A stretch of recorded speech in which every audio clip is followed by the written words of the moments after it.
Hey, everybody, I'm the Ranting Monkey, and welcome to a special edition of Lords of the Night. It is our Thanksgiving extravaganza, and with me, as always, is the Lord of We Don't Know, Scribe. Say hi, Scribe. Hi, Scribe. And I am your humble host, the Lord of Pain, living up to my moniker as holy crap. We went Black Friday shopping on Thursday. Uh-oh. When the Black Friday ad came out, there was one thing I wanted. One thing. Grand Monkey jumps on everything, and she's constantly getting told to stop it. She jumps on the couch, she jumps on the bed, she jumps on people. And they had a trampoline with a handlebar. Oh, no. And this wasn't even for a Christmas present. It's just what I wanted to get her, and we were able to get her one. Aha. So for the last hour, she's been jumping like nonstop. Did you have fun jumping? Oh, now she's just going to ignore me like I'm not actually here. Oh, good. Growing up to be a true woman. Indeed. How was your Thanksgiving? Relatively quiet. The tentative plans I had with my sister kind of went by the wayside, and so I'm all alone. I'm so lonely. Yeah, I was gonna like order. I was gonna splurge and have some food brought in, like have a little mini feast of my own, but they're all closed for Thanksgiving. Oh, so I had a can of soup.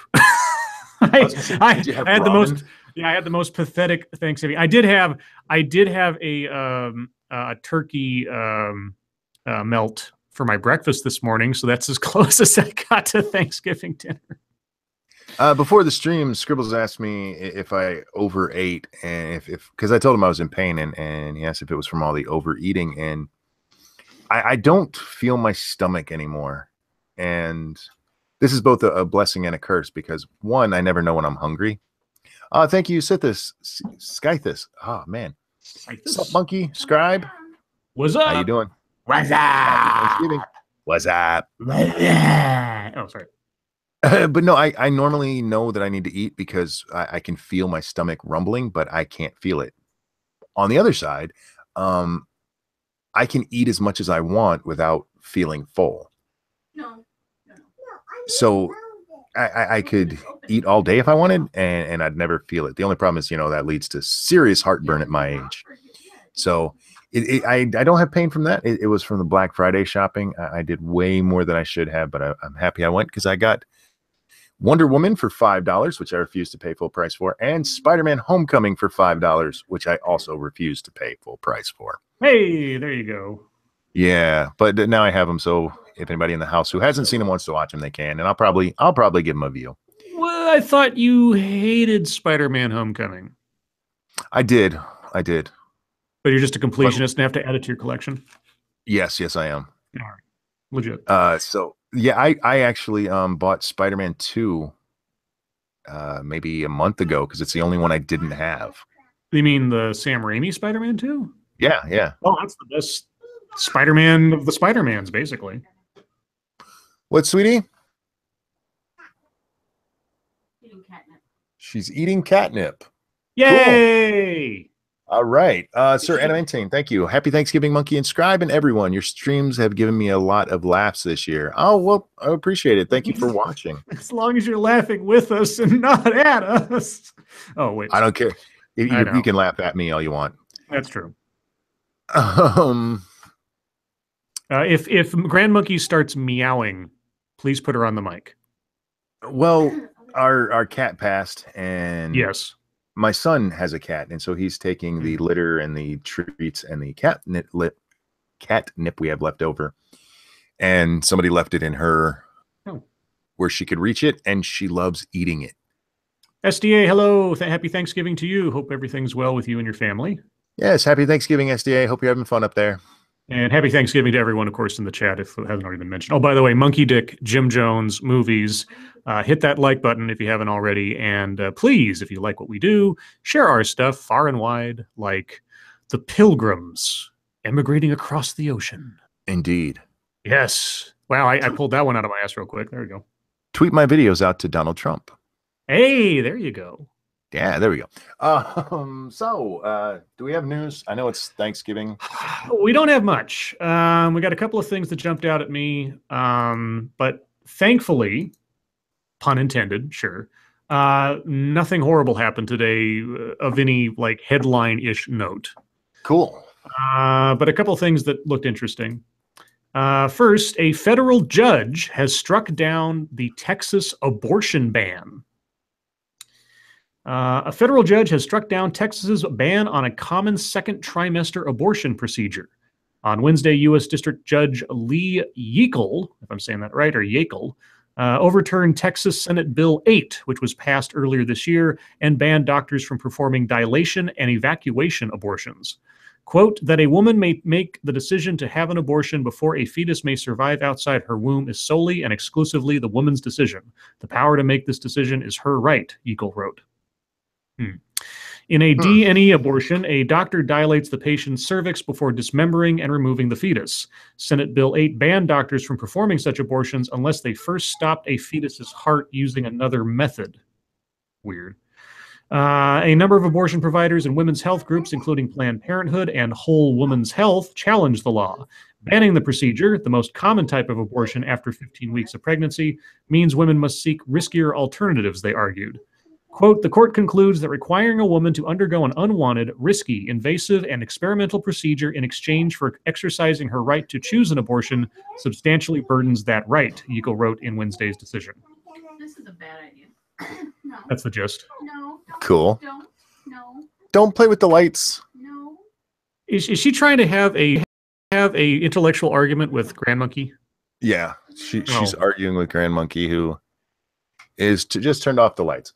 Thank you, Mashishu. To anyone that missed it, Andy Worski did a live stream with Woolly Bumblebee, and she was full of BS the entire time.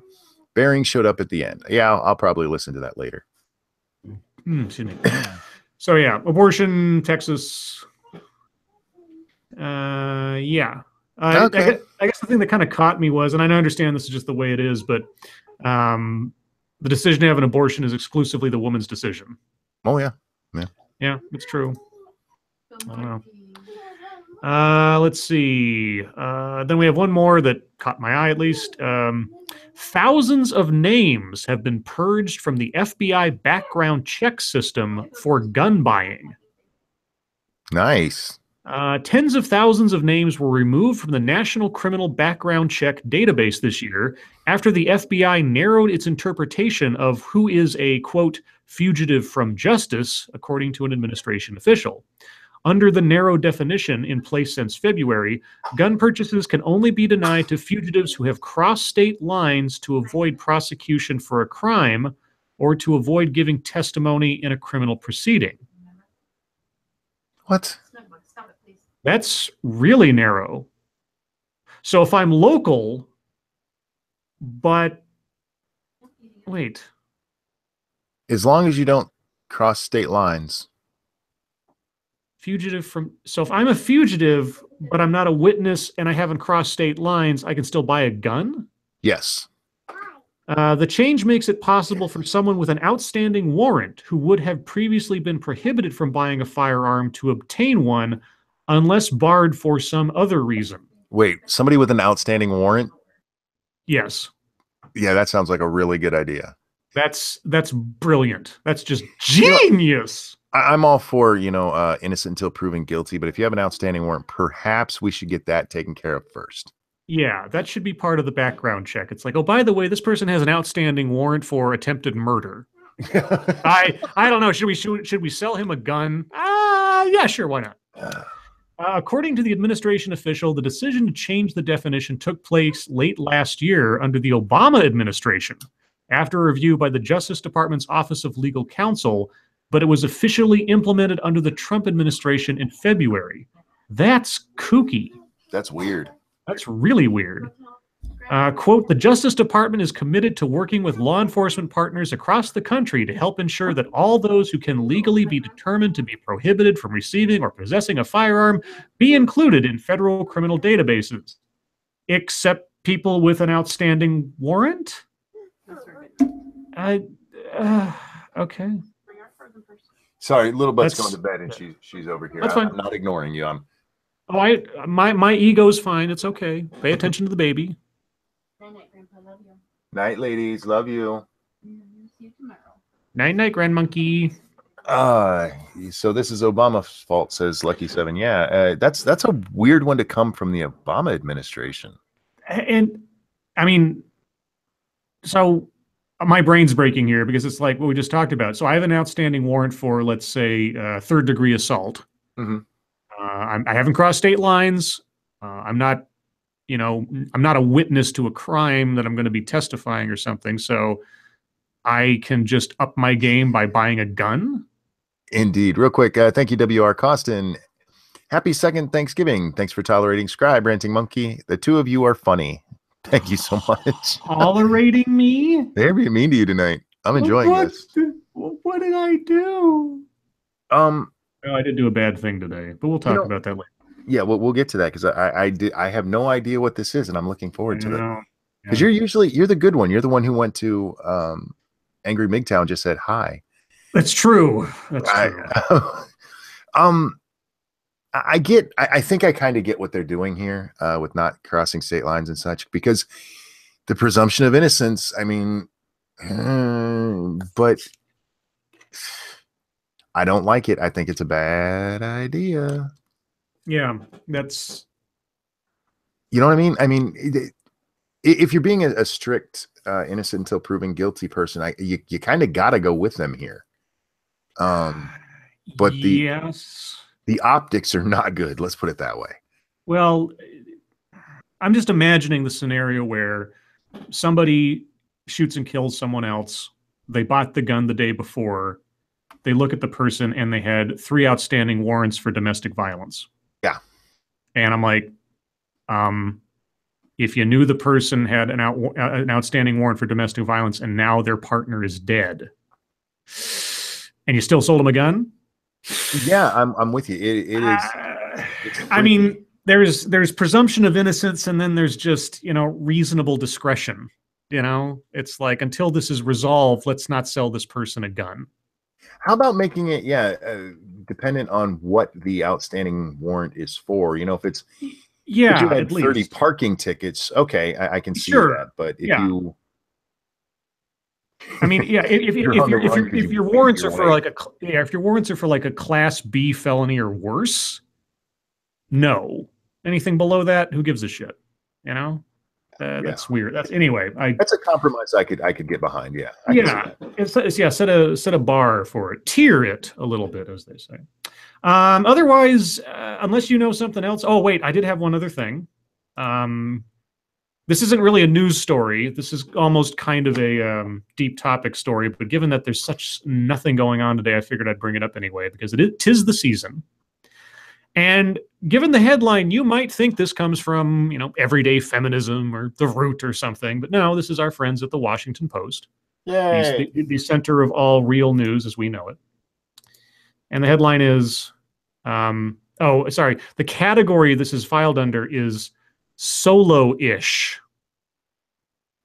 SOLO-ISH, solo-ish. Okay. What to tell your relatives when they ask why you're single? The truth would be my answer. Yeah. But what does the Washington Post tell us? Or should I say, what does Maggie M.K. Hess, her middle name is M.K.? Okay, Maggie M.K. Hess. And I'll try to do this in dramatic fashion.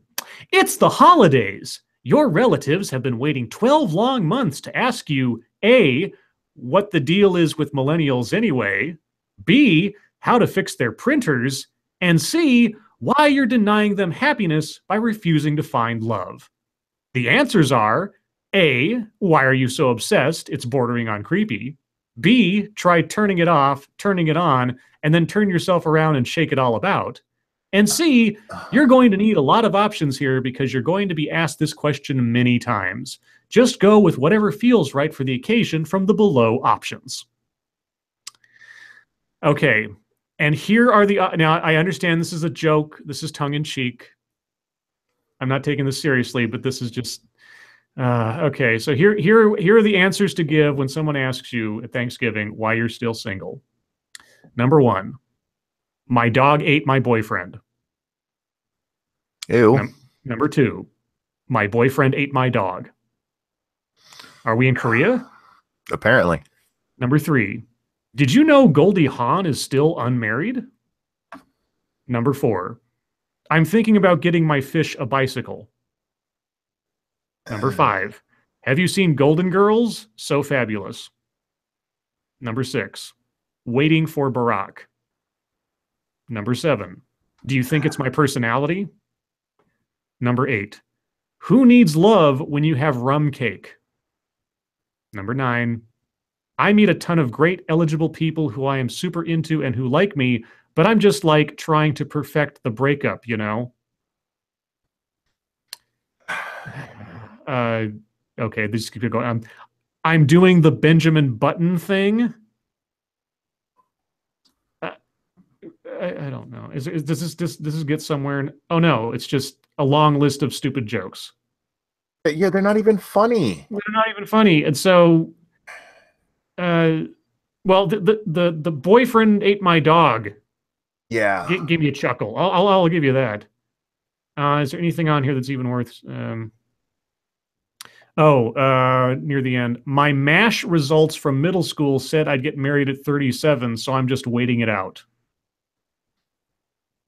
I keep kissing frogs, but I think the biology lab is onto me. Oh dear God. Now, okay, I haven't been single like ever. Yes, so true. Is this a problem people really have, that your family just comes up to you and bugs you about your sex life? I don't have so I'm single. I've been single for a long time now. I don't have a large family though. I don't have a very nosy, inquisitive, extended family. So maybe it's true for some other families, not been true for mine. Yeah, even with single people in our family, I don't think, I've never heard people do that. We have other things to talk about. Yeah, it's not a judgment call. But again, it depends on the family, I guess. It depends on maybe the family traditions, or, some urge to breed or whatever. Backscan says the best answer to give if somebody asks why you're still single, they keep slipping out of the cuffs. Yeah. Let's see. Why are you still single? I ran out of room in the basement. We got another one. Thank you, Sanguine. So to be tortuously bland and insipid, that they refuse to ever willingly speak to you again. Yes, that seems to be the answer. That's a good one. Terry Diamandis, what's the bounty to stop reading this? Okay. You know what? It was gum money, $2. You got it. So I'm done with that. Real quick, Lucky 7. Yes, mine does, but that's just them giving me shit. Yeah, I can see it if it's joking, but I've seen this from feminists so often, where they complain about how their family asks them about being single, or about whether they're having kids. And I suppose I get it from mothers, because I know moms can do that to kids. Mm-hmm. But I've never seen it as such a big deal. Well, let's see. Well, we have a lot of extra time unless something comes up, and I'll keep watching CNN in case something breaks, as news is wont to do from time to time. Sure. But hey, extra time for MSS News. Yay, guys. If you have a story or an article you'd like us to take a look at and possibly read on the air, hit us up at #MSS News on the Twitter. We can't get to all of them most of the time, but we will do our best. And thank you, Snubber. Here's a reverse bounty. Keep going. Yeah. I was done. There had to be at least 30 different entries on there or something, and they were all just dumb. Did you already close it? I did. I can find it again if you'd like. Well, I say we can throw it in the chat for people who want to see the rest of the list. Oh, sure. Let me see if I can. Let me get that again. Go to my history, because I can do that on this new version of Firefox, can't I? History. Where's the history button? They changed everything around with this new version, and I don't know where the history button went. Why can't I find this? Oh, there it is. History. Okay. Yes. Take me to the history. So what to tell your relatives? Yeah, there we go. Okay. There we go. For those of you who want to read the rest of that. There you go. Okay. So, MSS News, what do we got? I'm scrolling down to yesterday's stuff and then scrolling up a bit. Yeah, we talked about the Pixar guy. We talked about John Conyers. We talked about LeVar Burton versus LeVar Ball. Oh, and LeVar Ball will come up as one of the ad topics later. Okay. Adrian Blum says, get a Discord. I have a Discord. It's linked down below. I just rarely go there. So let's see. The first one we got here comes from senior staff reporter and chief Florida correspondent Colleen Bernier. I am thankful for chief Florida correspondent Colleen Bernier. I am too. Yes, let's make sure that we are stating our thankfulness. Monkey, I am thankful that you are in my life. I'm thankful you're my friend. I'm thankful that we stumbled upon each other 9-10 months ago or whatever, and that we've been doing this ever since. I am thankful you have put up with me for this long. You are. I don't know if you guys understand how often we talk to each other. If you add up all of this, it's probably more than I speak to most of my family. It's true. It just is. I rarely see them anymore. So I am very thankful to have you in my life as well. And I'm also very thankful for Lady Monkey and Grand Monkey because they have brought so much extra joy in my nights and days since meeting you. They're. I told Lady Monkey tonight and I was thankful for her because she is responsible for everything good in my life. Mm-hmm. And my little brother was over. I was like, well, except him. You didn't bring him into it, but everything else. Oh, and even though she is not here, I am thankful for SDA. I hope she's having fun with her family. Even if she does interrupt me and get on my nerves and take away my opening from time to time and undermine me in front of everybody. I am thankful for SDA and for Weibo. I am thankful for all of the people who've guest hosted with us. Weibo, God, I'm forgetting his name. Bloodwing. Thank you. Jesus Christ. Bloodwing, Satu. I think I'm real. Minding Freedom. Polyda, Based Mama. Everybody. God, who am I forgetting? Daphne Explores. I'm thankful for Daphne Explores. Yeah. Oh, Ferg. Yeah. Gutenberg. God, we should. I don't know if the time difference. We should get Irate Bear on here sometime if he's awake. Bloodwing says, I'm thankful I have a trash can near in case I puke from all this sweetness. All right. We'll get on to something even more sweet than that. Here it is, guys. Up yours, old man. The headline from Colleen Bernier. This'll change everything real quick. Man goes blind in one eye after enjoying massive orgasm. Wow. So it's true. A man went blind in one eye after having an orgasm. The man, an English 29-year-old, lost his vision temporarily the morning after enjoying a particularly powerful climax. Slightly dismayed by the negative impact to what is normally supposed to be an enjoyable occasion, the man went to hospital to see whether he might one day see his lover with two adoring eyes. Thankfully, the patient soon learned that his sight would be restored, but it was, understandably, a frightening 24 hours.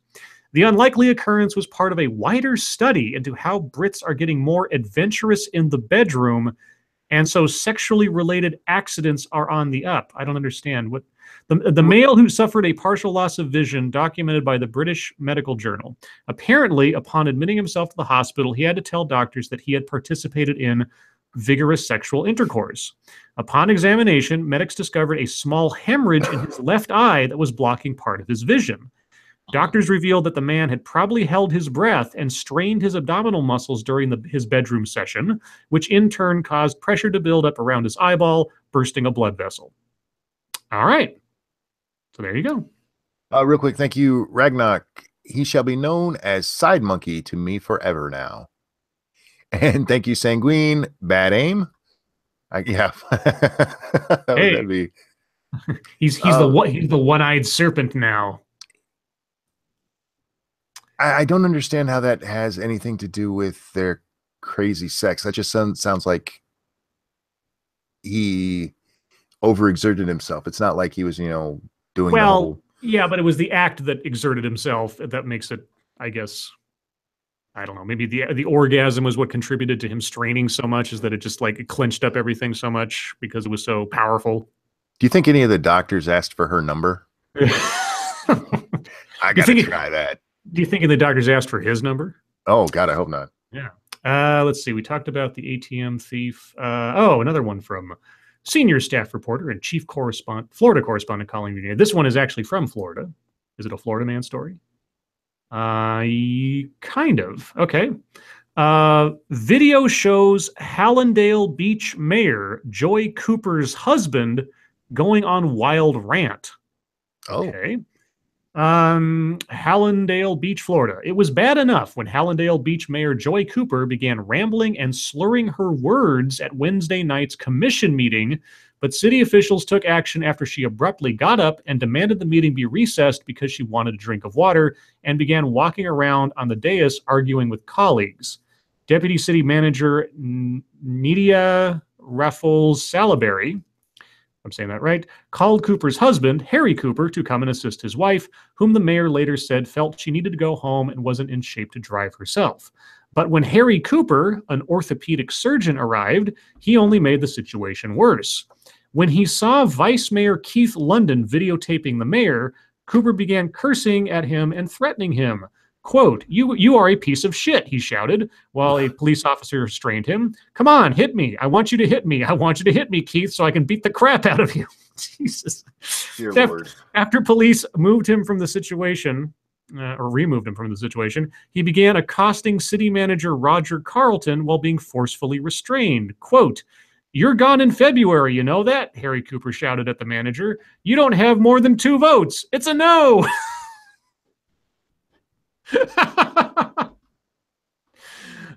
He's ready to be arrested, a calm Carlton said. I'm not ready to be arrested, Cooper shouted back. I'm allowed to talk. This is free speech. You're gone in February. Gone.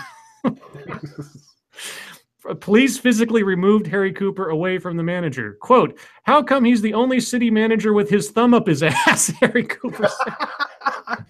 Jesus. At that point, Mayor Cooper, after stating that she doesn't quote, appreciate people saying I'm drunk, began verbally attacking the city manager. Quote, I don't respect you, she said. I think you're a liar. I still haven't figured out why you're here and why you stayed here. Wow. She demanded that he resign before he was embarrassed. In the end, Mayor Cooper refused to leave and the meeting resumed, where the fighting began anew. Commissioner Michelle Lazaro accused the mayor of being intoxicated, and Cooper shot back that Lazaro had a drug problem. Lazaro has been in addiction recovery for 18 years. Quote, the poor girl had a mental problem, Mayor Cooper said. Are you talking to me? Lazaro asked. Yes, I'm talking to you, Cooper said. You are a liar and you're stoned, so I'm going to forgive you today because you are stoned, Lazaro said. Oh my God. Cooper claimed she was simply feeling poorly and wasn't under the influence. She told Local 10 News that she'd been on a diet of rice, bananas, and Gatorade after a trip to Mexico where she got a case of Montezuma's Revenge. Oh, dear Christ. Wait, so her excuse is she's been shitting herself and can't eat. She pooped herself. Quote, when you get dehydrated and you don't feel well, you don't feel well, she said the following day. The mayor also defended her behavior and that of her husband. Quote, I had to get up and get water. I needed a break. I didn't feel well, she said. But you can't just stop a meeting and say it's over and shut up to the people who are talking, Local 10's Bob Norman said. Quote, I said I need a break, Joy Cooper said. The mayor also defended her husband's behavior. Everyone knows my husband loves me, she said. You're not going to argue that your husband's behavior outside was appropriate? Norman asked. I didn't phrase that quite correctly. You're not going to argue that your husband's behavior outside was appropriate, Norman asked. My husband was acting out of anger, she said. He spoke his mind. He spoke his mind. Lazaro and London told Local 10 News that they don't buy the mayor's contention that she was simply under the weather. On Friday, they mailed a letter to Governor Rick Scott asking that his office investigate the matter. Holy shit. You know what? I wish that was professionally voice acted and animated. Is there video? There's a video. I guess there is a video of it. I would like to see that. Real quick, thank you, Peter, the real Peter. Hi, Monkey, Scribe, and Chat. How you doing, Peter? Hope things are well. They're going good down there in the land down under. Yeah, I gotta watch this later. That's insane. Dean Ward in chat told me to check my tweets, so I did, and there's a midget stripper in my. I was tagged in. This is awesome. Are you thankful? I am thankful for Dean for sharing that, and for this midget for doing that. Sorry, I'm not. I would be laughing at the midget stripper if I wasn't laughing at the next headline. Before we get to the next headline, sure. So I just want to make sure I understand the story correctly. Mm-hmm. So the mayor is the drunk chick with Montezuma's revenge, right? Yes. Her husband was yelling at a city council member. Several. One of which he accused. Several city officials, let's say. One of whom is going to be gone soon, and the other one who's a drug addict. Well, the drug addict. So criticizing the drug addict came from the mayor. Criticizing the city manager came from the husband. Oh, so it was the mayor who actually... Yeah, the mayor was like, she's got a drug problem. There was just a lot of back and forth there. I'm making sure. Yes. Yes. Wow, that's epic. I'm going to have to watch that video later. How does she still have her job? Okay, anyway. Maybe she'll be gone by February at this point. This next one comes from New Fate 26. And this is a Vice.com article. Okay. Someone's been launching weed over the border with a giant bazooka. Oh my God. And they found it. There's a picture of this. Holy shit. Okay. It isn't all that easy to smuggle drugs into the U.S. Strapping it to your body doesn't seem to work. The underwater tunnel method is a little risky, and customs agents appear to have caught on to the whole drugs disguised as produce and dick candles scheme. So drug traffickers have... Yes. Dick candles? Dick candles, yes. Like candles where the drugs hidden inside. But they're shaped like dicks? Yeah, I mean, I can post the article that has that story on there. Okay. Yeah, no, this is the thing that happened. They tried to hide the drugs inside candles. It's actually not a very original idea. It was part of a plot point in The Shield, the greatest TV show ever made. But there you go. It just happens to be dick shaped. Now it looks like someone heard about the potato gun and decided to take things to the next level. Last week, Mexican authorities seized a massive marijuana-firing bazooka near the Arizona border. According to the Mexican police, the bazooka was stashed inside a cargo van, along with 1,800 pounds of weed and 2,000 rounds of ammunition. Authorities believe that the bazooka was supposed to fire through the van's sunroof and shoot packages across the border into Douglas, Arizona. The find might explain the strange security footage authorities in Douglas noticed last August, catching a 100-pound bushel of weed flying over the border. Holy shit. This is the second drug smuggling bazooka police have found in Mexico. Authorities found a similar weed cannon, also built inside a van, in the same town of Agua Prieta in 2016. ABC News released a video of this bazooka and the modified van, which is missing all seats except for the drivers and looks like a car from Twisted Metal come to life. Yeah, I'll send out the link to that as well if people want to take a look at the weed bazooka. Oh my God. Oh, these are hilarious. Bazooka. That's not something I would have thought we were ever going to talk about on the show. I mean, I'm waiting for them to start delivering it by drones. Yeah, I'm surprised that hasn't happened yet. Let's see. Or that they haven't been caught doing it yet. Okay, we talked about the Laurier University deal. Apparently 2 more women have accused Al Franken of inappropriate touching. Are there pictures of those too? Well, I don't know. Let's see. One woman told HuffPost that Franken had grabbed her backside at an event honoring women. Well, this is from yesterday. We didn't get to this. 2 more women have told HuffPost that Senator Al Franken touched their butts in separate incidents. These are the 3rd and 4th such allegations against Franken in the past week. Leanne Tweeden, a radio show host, wrote last week that Franken had kissed and groped her without her consent during a 2006 USO tour. On Monday, Lindsay Menz accused Franken of groping her at the Minnesota State Fair in 2010. The two additional women, who said they were not familiar with each other's stories, both spoke on condition of anonymity. But their stories, which describe events during Franken's first campaign for the Senate, are remarkably similar, and both women have been telling them privately for years. In a statement to HuffPost, Franken said, quote, "It's difficult to respond to anonymous accusers, and I don't remember those campaign events." The first woman, who spoke to HuffPost on condition of anonymity because she's worried she'll be harassed online for making the allegation, but you're happy to promote the allegation without any evidence, okay? Indeed. Said Franken groped her when they posed for a photo after a June 25th, 2007 event hosted by the Minnesota Women's Political Caucus in Minneapolis. Quote, "My story is eerily similar to Lindsay Menz's story," the first woman said. "He grabbed my buttocks during a photo op." The second woman told HuffPost that Franken cupped her butt with his hand at a 2008 Democratic fundraiser in Minneapolis, then suggested the two visit the bathroom together. She spoke on condition of anonymity out of fear that the allegation could affect her position at work. My immediate reaction was disgust, the second woman said, but my secondary reaction was disappointment. I was excited to be there and to meet him, and so to have that happen really deflated me. It felt like, is this really the person who is going to be in a position of power to represent our community? Question mark. I bet she still voted for him. Quote, "I can categorically say that I did not proposition anyone to join me in any bathroom," Franken told HuffPost. And then they just go into covering the rest of the story from previous weeks.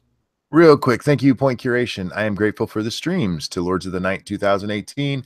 Thumb up, thumb up. I appreciate that. And Point, I am thankful for you. I really am. Yeah, thank you very much. Yeah, this is just getting silly now. This isn't the first time we've heard this thing that, people have been telling these stories privately for years. Right. How is it this never comes out? I mean, with Harvey Weinstein, it kind of came out. People were making jokes about it. It was, the open secret. I've never heard Al Franken ever accused of sexual harassment before. Well, I have to think. Well, I have to think. I have a theory. I think that if sexual assault, harassment, etc., were not such a hot property right now as a result, excuse me, of Harvey Weinstein and Kevin Spacey and etc., that baseless and unconfirmed allegations such as these would never have made it to press. Well, that's part of what bothers me about it, is because there's nothing backing these up, and right. I'm not a listen and believe kind of person. Yeah, it's the bandwagon syndrome, and at some point, it's just going to reach sort of a saturation level where it's not going to mean anything anymore. It's like, oh, an anonymous person said a thing. Okay, and it's like, what? An anonymous person said, I'm an anonymous person. I can say a thing. What does that mean? I don't think. Anyway, it's getting to the point where I'm having trouble believing them, except for the ones where the guys come out and go, yeah, I did that. Right. I mean, if you sit down and you say, oh, yeah, I acted inappropriately. I won't detail which instances I acted inappropriately, and which means I'm letting the door open for everything that's ever said about me to be taken as fact. And again, don't do that, guys. And don't forget the ever popular I'm going into therapy. Yeah, I'm going into rehab. I'm going into counseling or whatever to try to make me go to rehab. What else do we have here? Okay, this one comes from Mashisu. I am thankful for Mashisu. I am thankful for Mash as well. Let's see. Indiana teacher busted after being caught on camera doing drugs in her classroom. Oh, sweet Jesus. An Indiana high school teacher got more than a detention when she was arrested after a video posted to social media allegedly showed her doing drugs in an empty classroom. Samantha Cox, a 24-year-old teacher at Lake Central High School in the town of St. John near the Illinois border, was arrested on Wednesday for possession of a controlled substance and drug paraphernalia. The English teacher was allegedly caught doing drugs after students filmed her with a phone from outside the classroom. Quote, it's absolutely, I can't really describe it. It's just atrocious. Kezia Frigel, a parent of a child at the school, said to the local news. The video, which made the rounds on social media, shows a woman allegedly to be Cox sitting in the corner of the classroom using narcotics. It was not immediately clear which substance she was taking. Okay, they have. Now, that's suspect to me because it should be pretty easy to figure out. Well, if they couldn't tell, well, I don't know. I mean, it's like if she was smoking something, what was in the pipe? If she was snorting something, it could have been coke or maybe heroin or something, or oxy. Who knows? Police in St. John responded to a call late Wednesday morning about the situation. A second cell phone video shows the teacher being led out of the school wearing handcuffs. The incident led Lake Central Superintendent Dr. Larry Varaco to send out a recorded message on Wednesday afternoon to parents. Blah, blah, blah, blah, blah. She's been removed, blah, blah, blah. Yeah, so she's being held in local jail pending charges. Do they have a copy of this video? No. So maybe they have it at the Fox 32 Chicago station. Let's see, do they have the video? Can you watch the video? Doesn't look like it, so. Anywho, yeah, so don't do drugs. Doing drugs. Drugs are bad, okay? Okay. Oh, God, The Root posted The Caucasian's Guide to Black Thanksgiving Part 3. I am thankful for The Root. You know, I am too. I'm also thankful for Dr. Hoff. I'm thankful for Splinter. I'm thankful for Talks at Google, TEDx,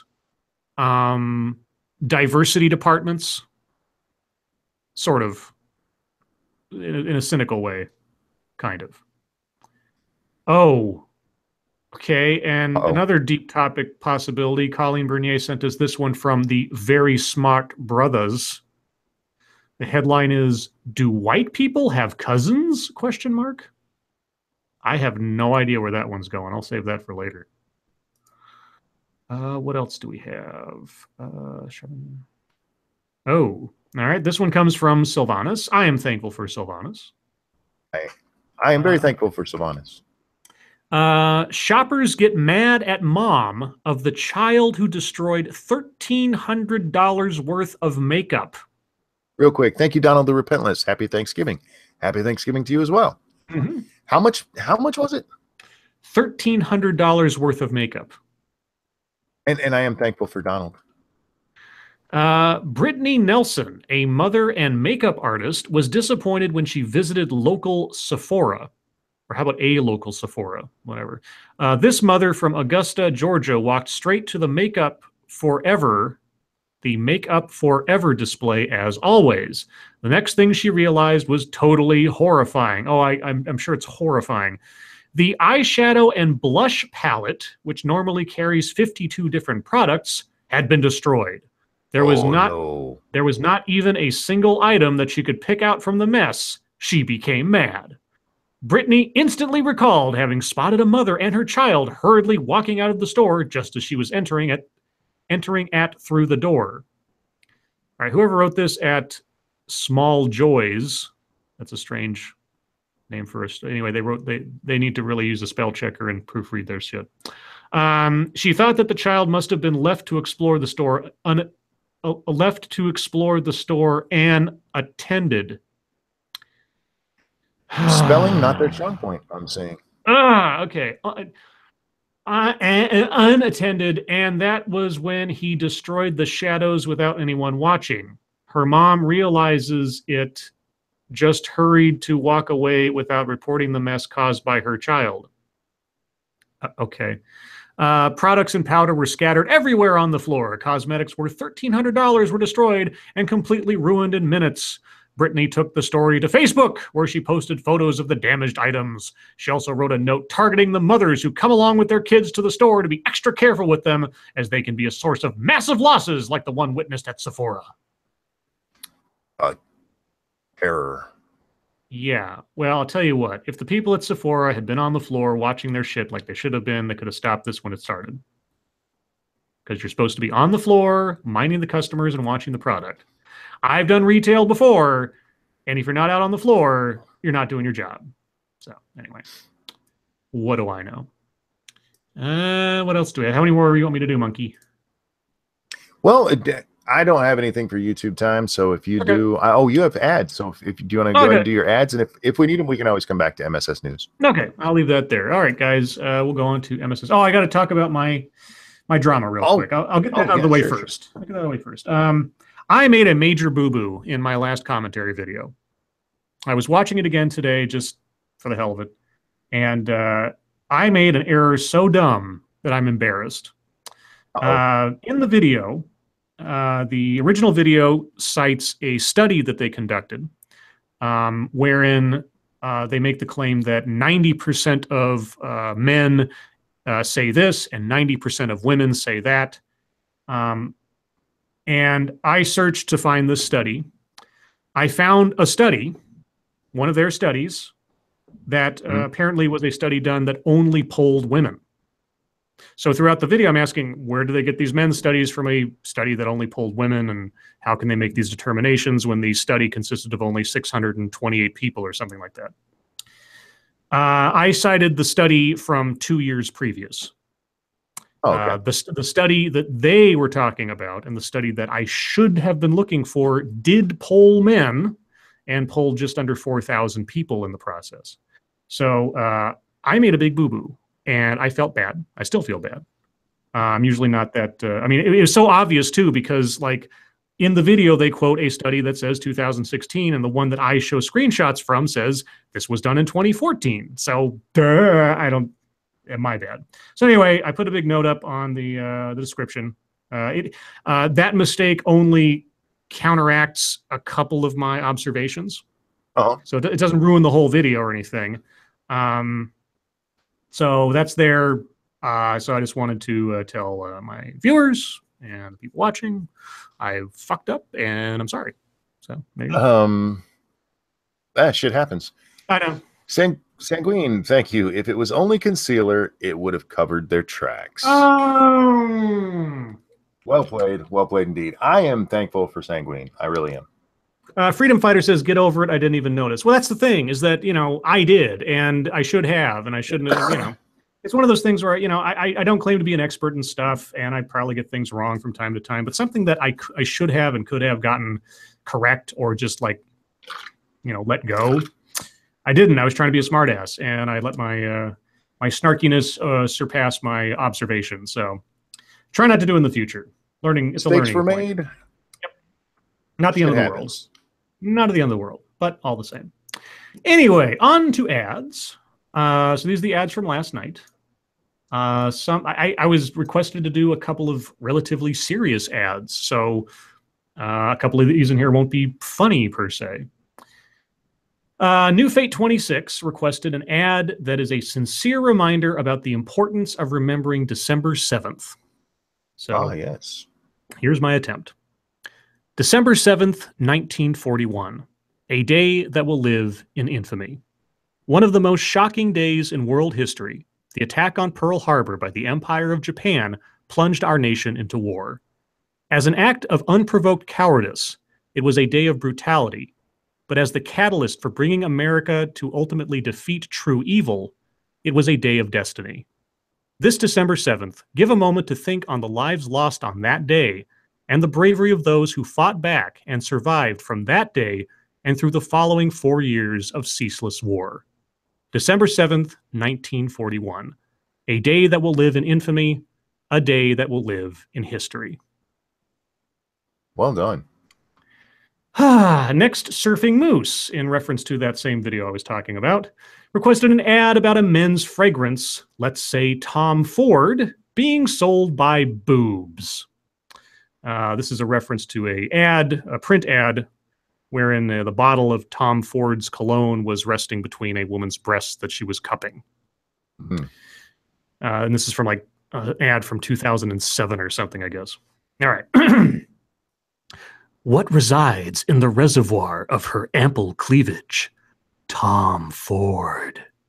What hides behind the swell of her sweater twins? Tom Ford. What holds a barbecue of passion inside her huge gazebos? Tom Ford. Tom Ford, the first fragrance for men by Tom Ford. Did we mention Tom Ford? Because this Tom Ford cologne is made by Tom Ford and named after Tom Ford himself. Brought to you by Surfing Moose. Tom Ford. Okay. Tom Ford. Tom Ford. William Savage. As you're reading that, I couldn't help it here. Matt Damon. Matt Damon. William Savage requested an ad for hydrofluoric acid, a real ad for hydrofluoric acid. I did my best because trying to make a real, like, serious ad for hydrofluoric acid turned out to be a little more difficult than I thought. So this is my attempt. Hydrofluoric acid. Sounds scary, doesn't it? And in the wrong strengths and exposures, it can be very harmful to your skin and lungs. But it has really positive uses too. However, we use it to burn and etch metal, to dissolve rock off of fossils, even to clean the glass on antiques. But did you know that you probably drink some hydrofluoric acid every single day? It's true. Hydrofluoric acid is contained in the fluoridated water that comes out of your sink, though in very small doses. So the next time you brush your teeth, remember that you're rubbing hydrofluoric acid all over the inside of your mouth. This comforting thought has been brought to you by the William Savage Company. I feel better. I know you did. And then William Savage tormented me with this request. An ad selling the Netflix Punisher series as the best version of that character in the non-comic media thus far. And I'll take a moment to mention that my other YouTube adventure today was doing a rant review / a commentary on the Punisher series itself on my channel. I streamed it early this morning. The list of cons outstretched the list of pros as far as the show is concerned. So I got a lot of that off my chest. I'm hearing from a lot of people that they like the series, and in just short, you can go watch the stream. It's about an hour and a half long. But in short, the series, if you were not a Punisher fan, if you had no idea about the Punisher, you watched it flat, it's probably pretty good. You know, it's certainly better than Iron Fist. It's certainly better than Jessica Jones. I would say it's about on par with Luke Cage. About on par. But if you're a Punisher fan watching it, you're going to be racking your brain as to why did they do that? Or why didn't they do that? And that kind of thing. So anyway, now I have to promote the thing with a smile on my face. From Marvel Television and Netflix comes the greatest comic book adaptation of all time, The Punisher. Pulled from the pages of classic Marvel comics, Netflix's The Punisher tells the epic story of Frank Castle, updated and improved for modern audiences. The length and breadth of the series humanizes the character more than any graphic novel ever would or could dare, and firmly grounds the one-man army within the fantastic world of the Marvel Television Universe. Experience the action, the danger, the romance, and the heart as John Bernthal becomes the Punisher. Season 1 available now on Netflix. That wasn't so bad. I love ambiguous language.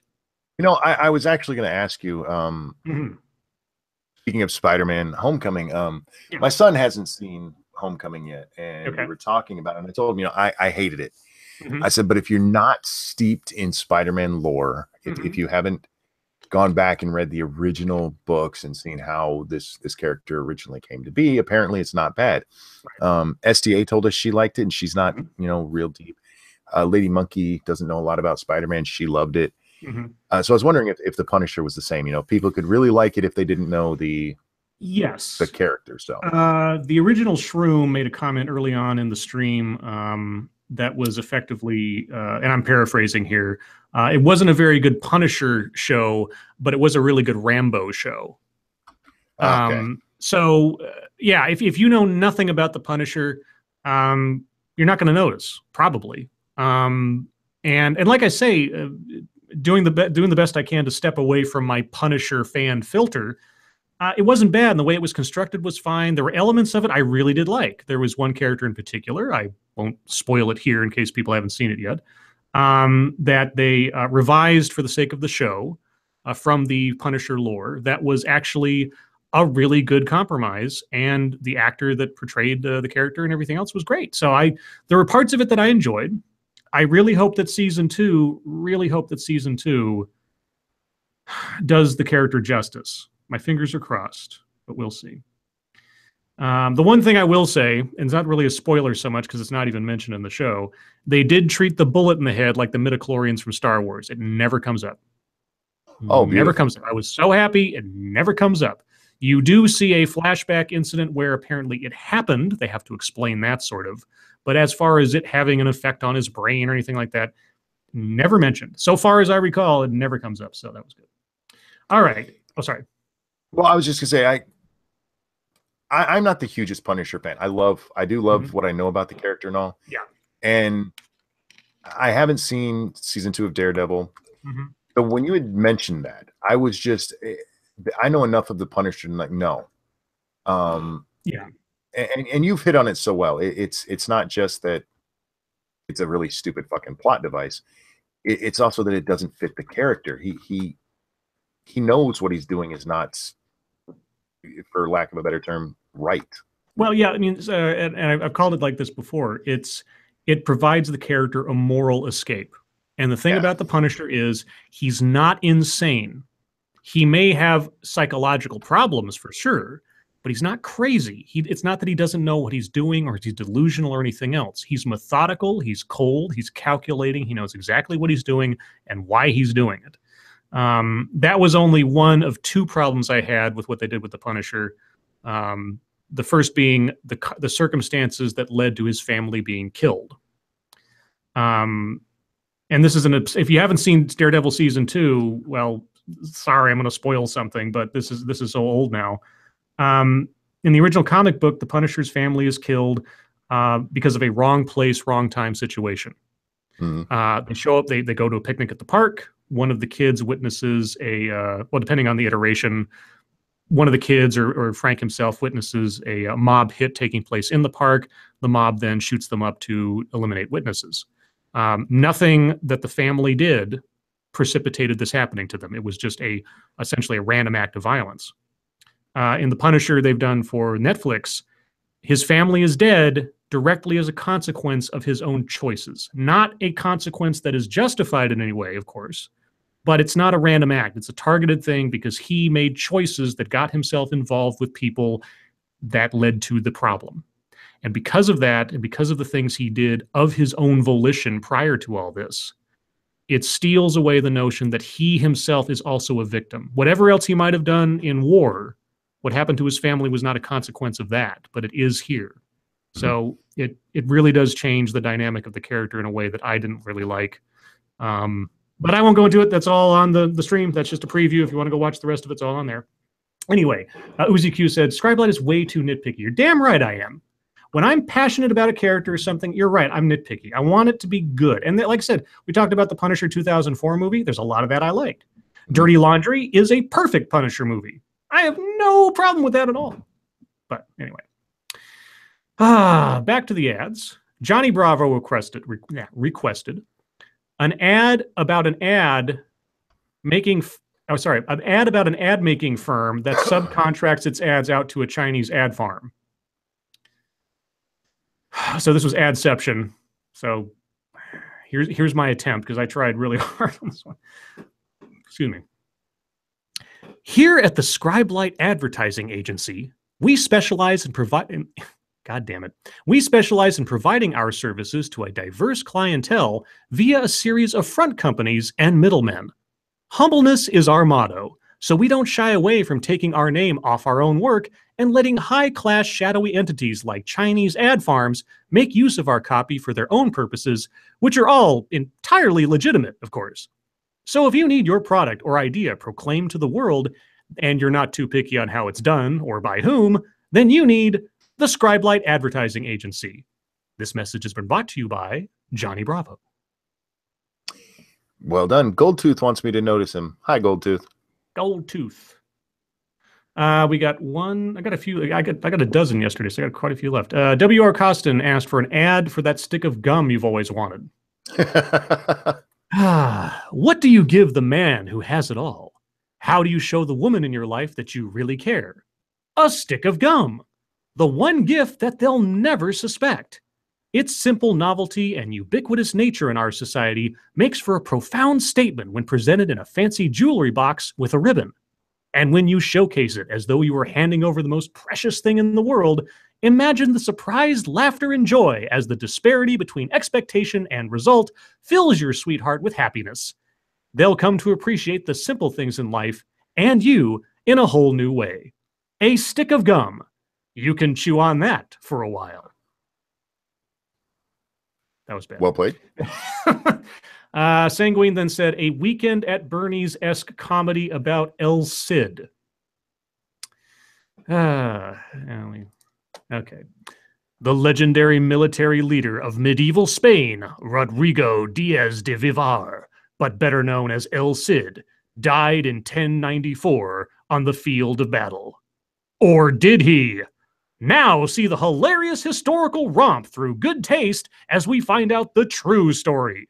Watch as El Cid actually dies in 1090, and how his son Diego and wife Jimena make the audacious decision to use the corpse of their dearly departed as a literal puppet for the next 4 years, leading an army on nothing but a string and a prayer. Sanguine Studios brings you the corpse-fueled comedy, Dead in the Saddle. No, I enjoyed that. Don't get me wrong. Goldtooth just said, "I know my username is dumb, but I had no better idea." So your name is fine. Don't be ashamed of that. Yeah, gold tooth. Do you have a gold tooth? My name is Ranting Monkey. Yeah. Who the fuck am I going to judge? I took my name reversing words on a CD drive. What are you going to do? Sanguine then asked. To me, it's Goldmember, Goldfinger. It's a classic villain. Oh, I thought it was maybe like a rapper name. Goldtooth. So yeah, you went street. I don't go street. It's true. I know you don't. You're too white for that. I'm white. Let's see. Sanguine asked for an ad for the night is a movie about the origin of the SAS. So here we go. In 1941, the British Army formed a secret commando unit to operate behind enemy lines during the North African campaign. It was created as part of a campaign of disinformation to confuse the Nazis, but it would become something much, much more. Witness the origins of one of the most effective and professional military units of all history through the eyes of its creator, David Sterling, and a cast of thousands in this sweeping epic of war, sacrifice, and courage. Starring Irate Bear as David Sterling and Gutenberg as literally Hitler.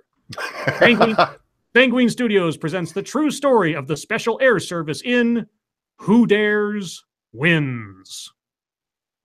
This is probably entirely inappropriate, but you said Special Air Service, and my mind immediately went to a group of retarded people jumping out of airplanes.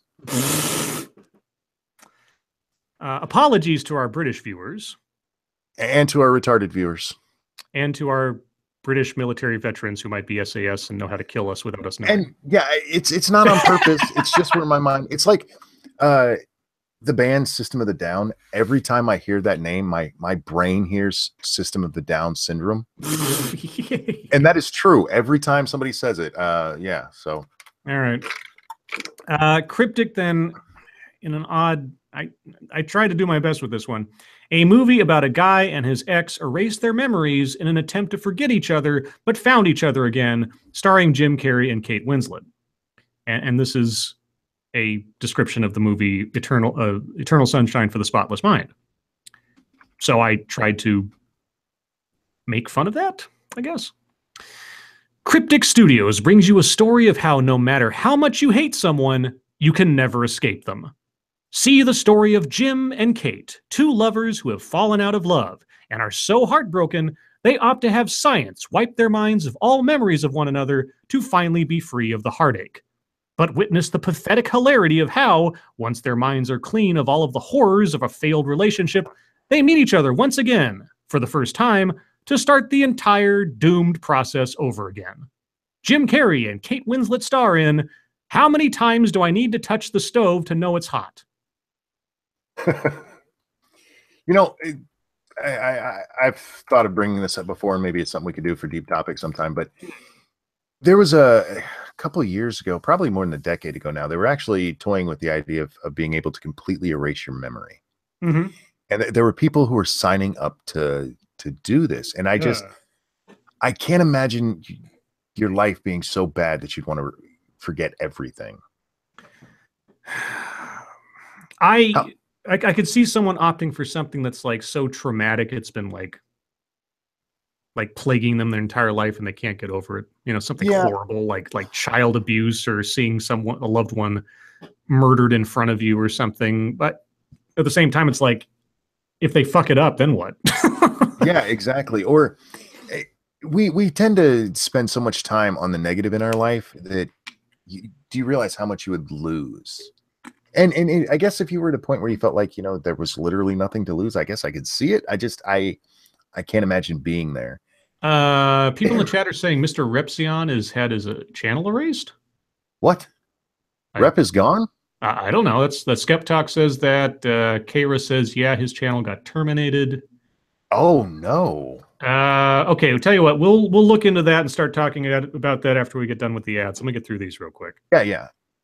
Don't research right now. I got a couple funny ones that'll hopefully lift your spirits before we have to get into something awful like that. W.R. Costin asked for, could I get a topical ad referencing LeVar Ball?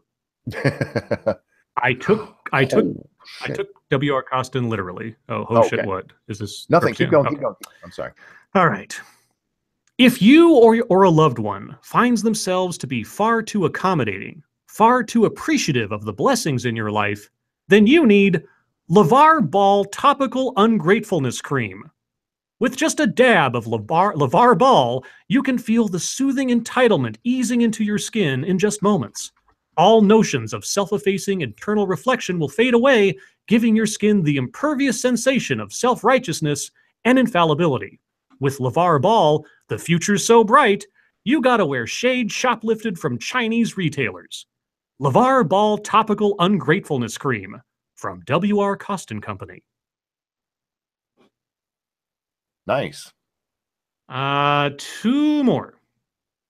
Ashley Mented asked for a movie ad about Deadpool versus Deathstroke. And as I wrote this, I kind of injected my own sort of nitpicky cynicism into it. So take for it what you will.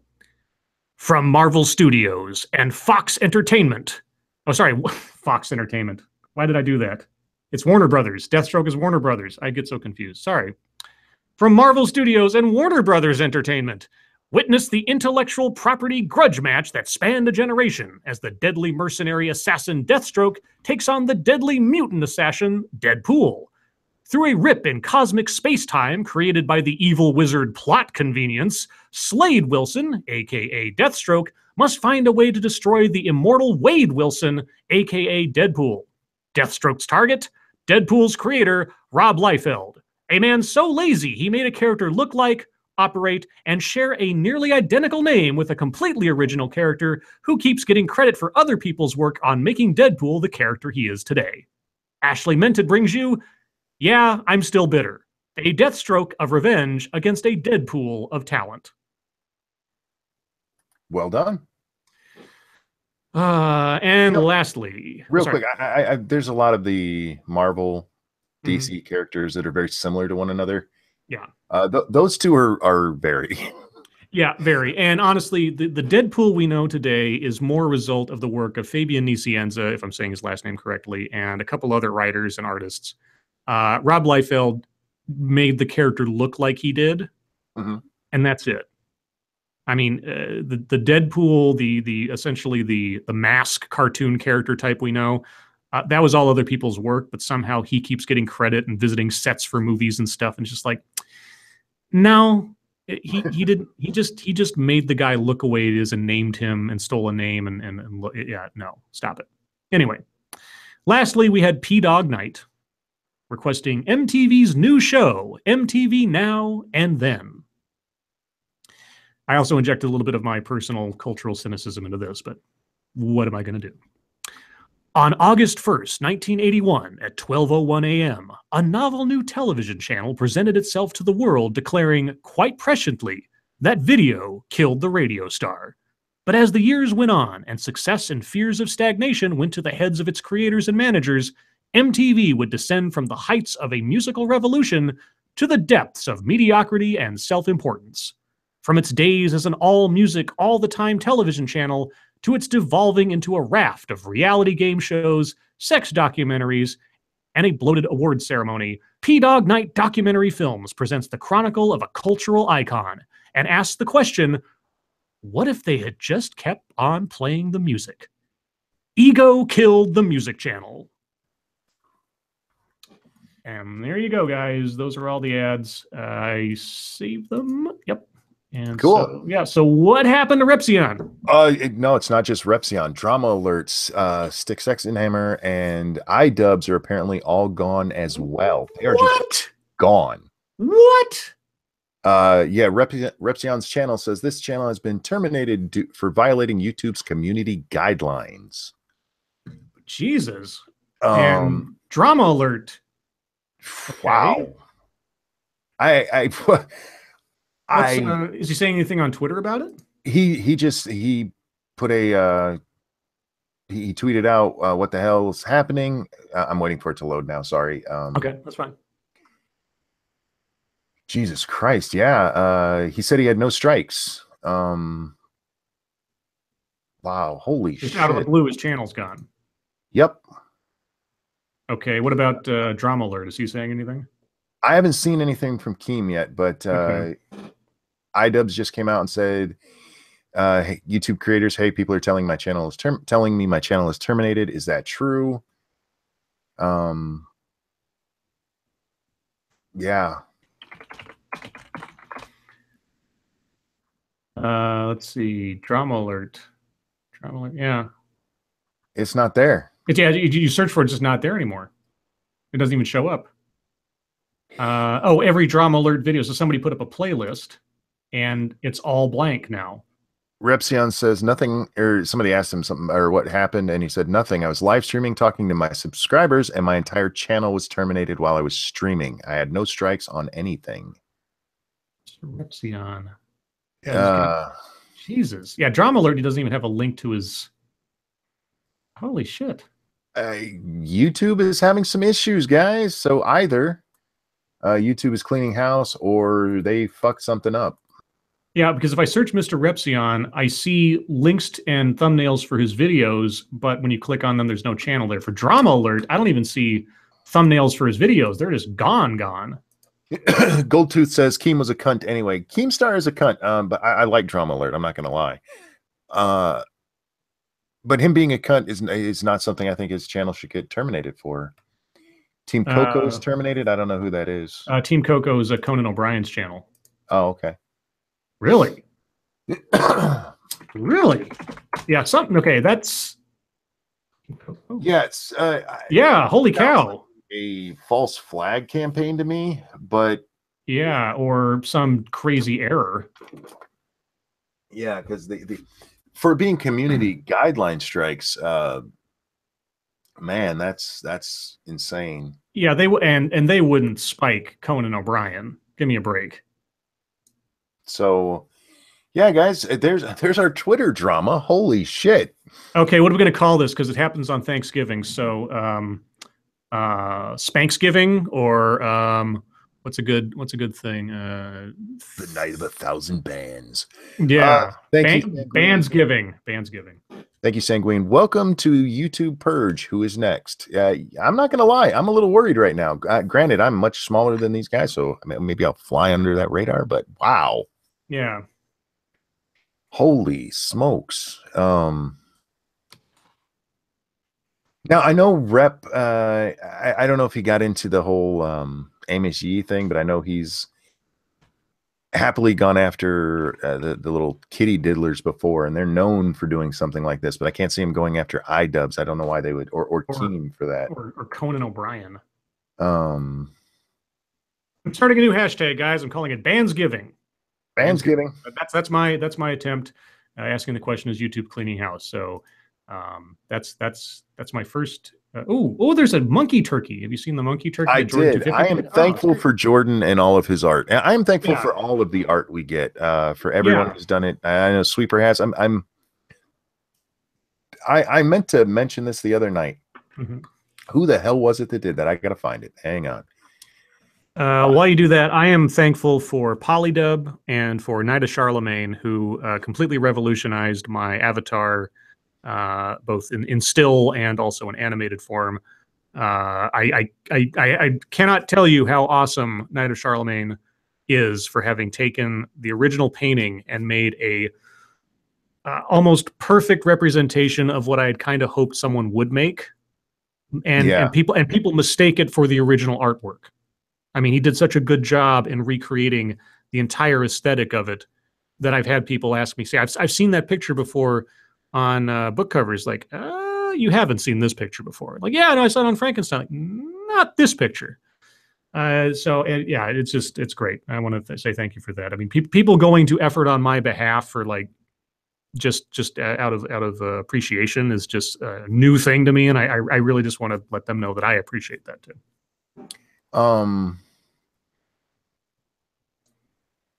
This picture from Grisella.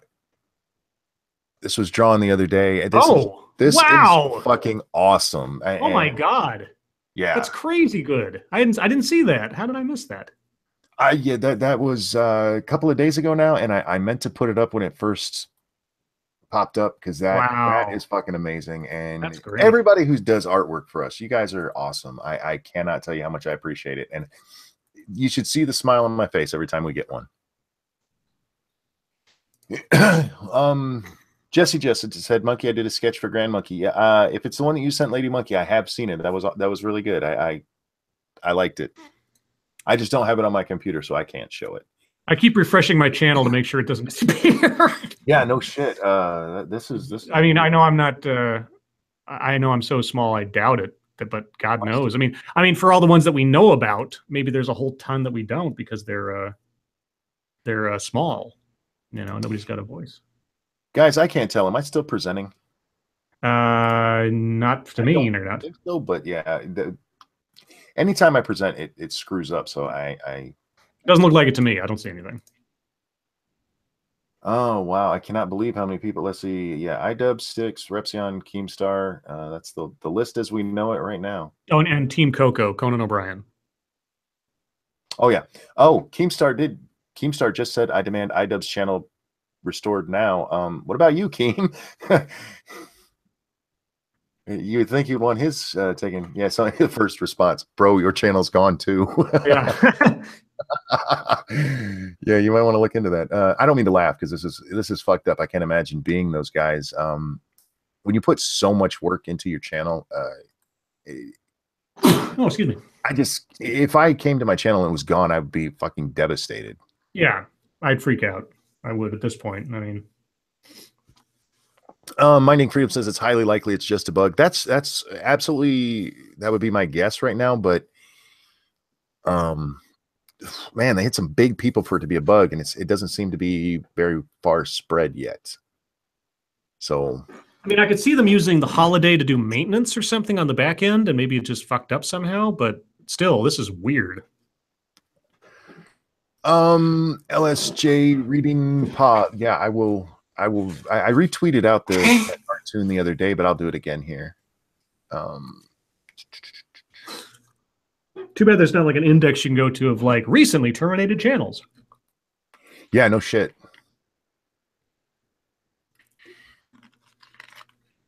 Krampus from Kansas says, so are you guys going to Minds or VidMe? Not until this isn't an option, because Minds and VidMe doesn't nearly have as much reach.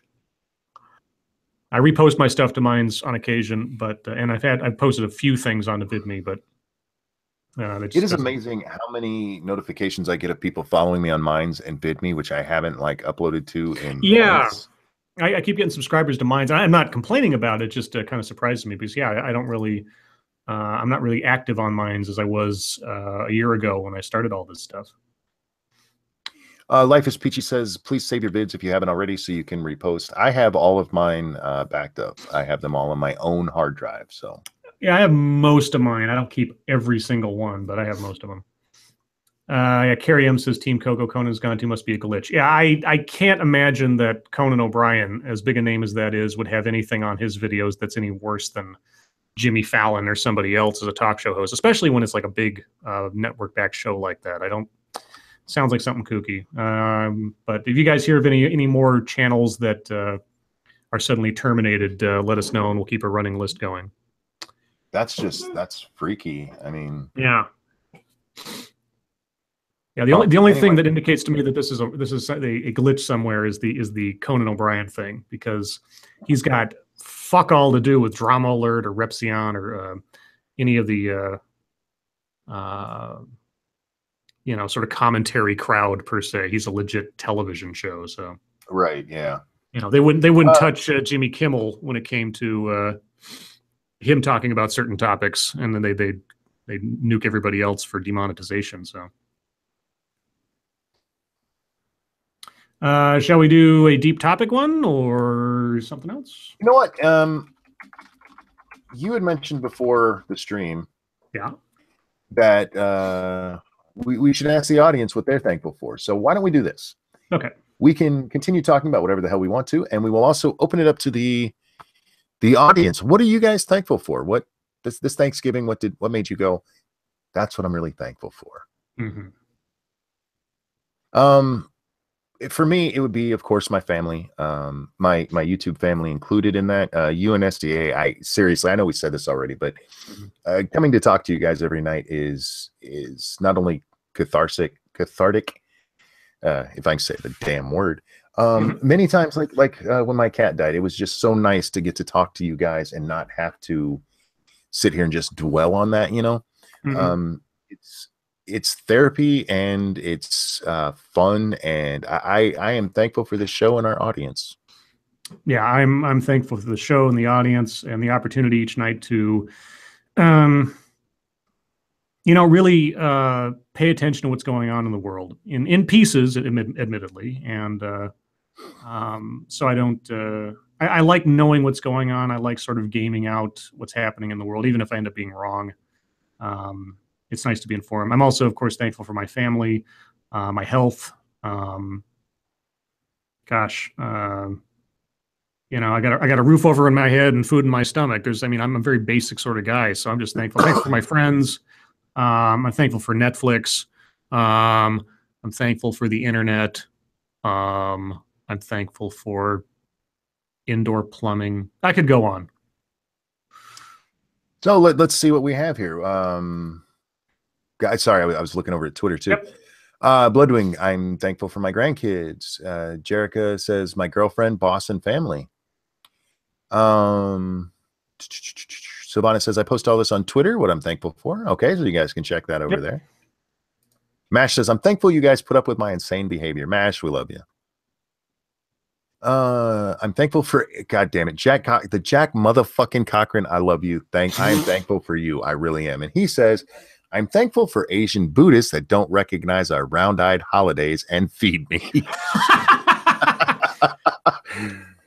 I'm thankful Hillary isn't in office and my Second Amendment rights as freedom fighter. Good ones, yeah. Heroic Nicro, my family, friends, and anime.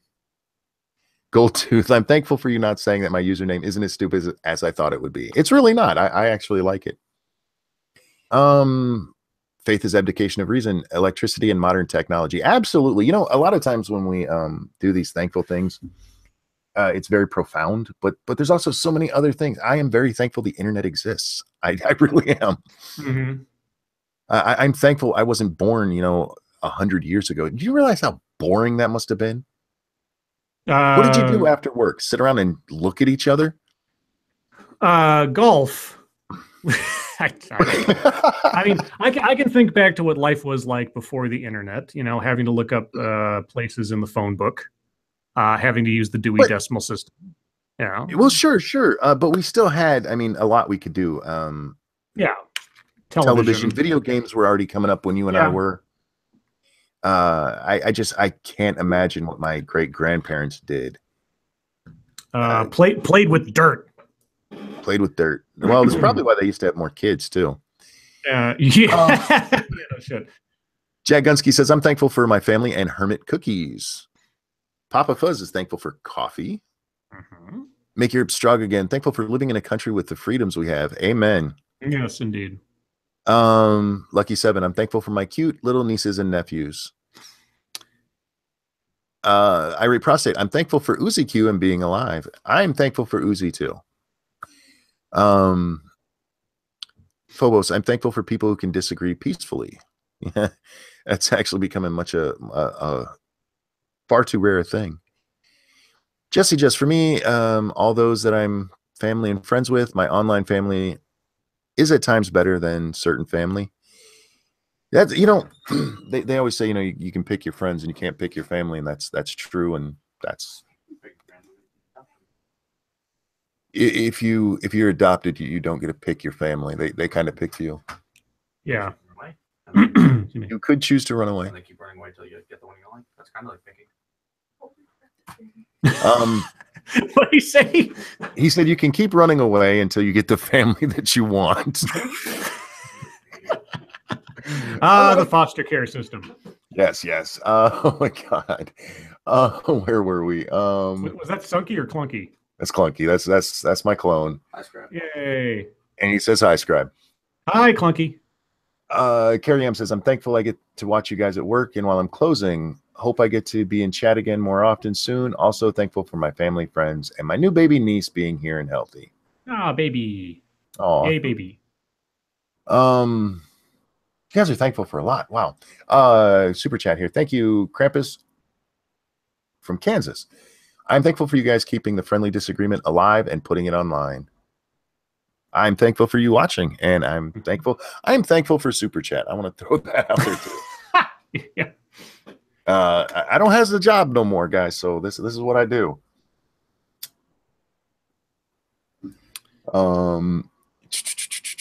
Rancing Monkey, you got a spammer in here. Who? Okay, I'm taking back being thankful for Bloodwing. Where the hell are you, man? Mm-hmm. Who was our spammer? All right, if I see it again, I'll definitely catch it. Sorry, guys, I'm way back up in chat still trying to get through these. Skeptalk says, I'm thankful for Irate Prostate and Uzi Q.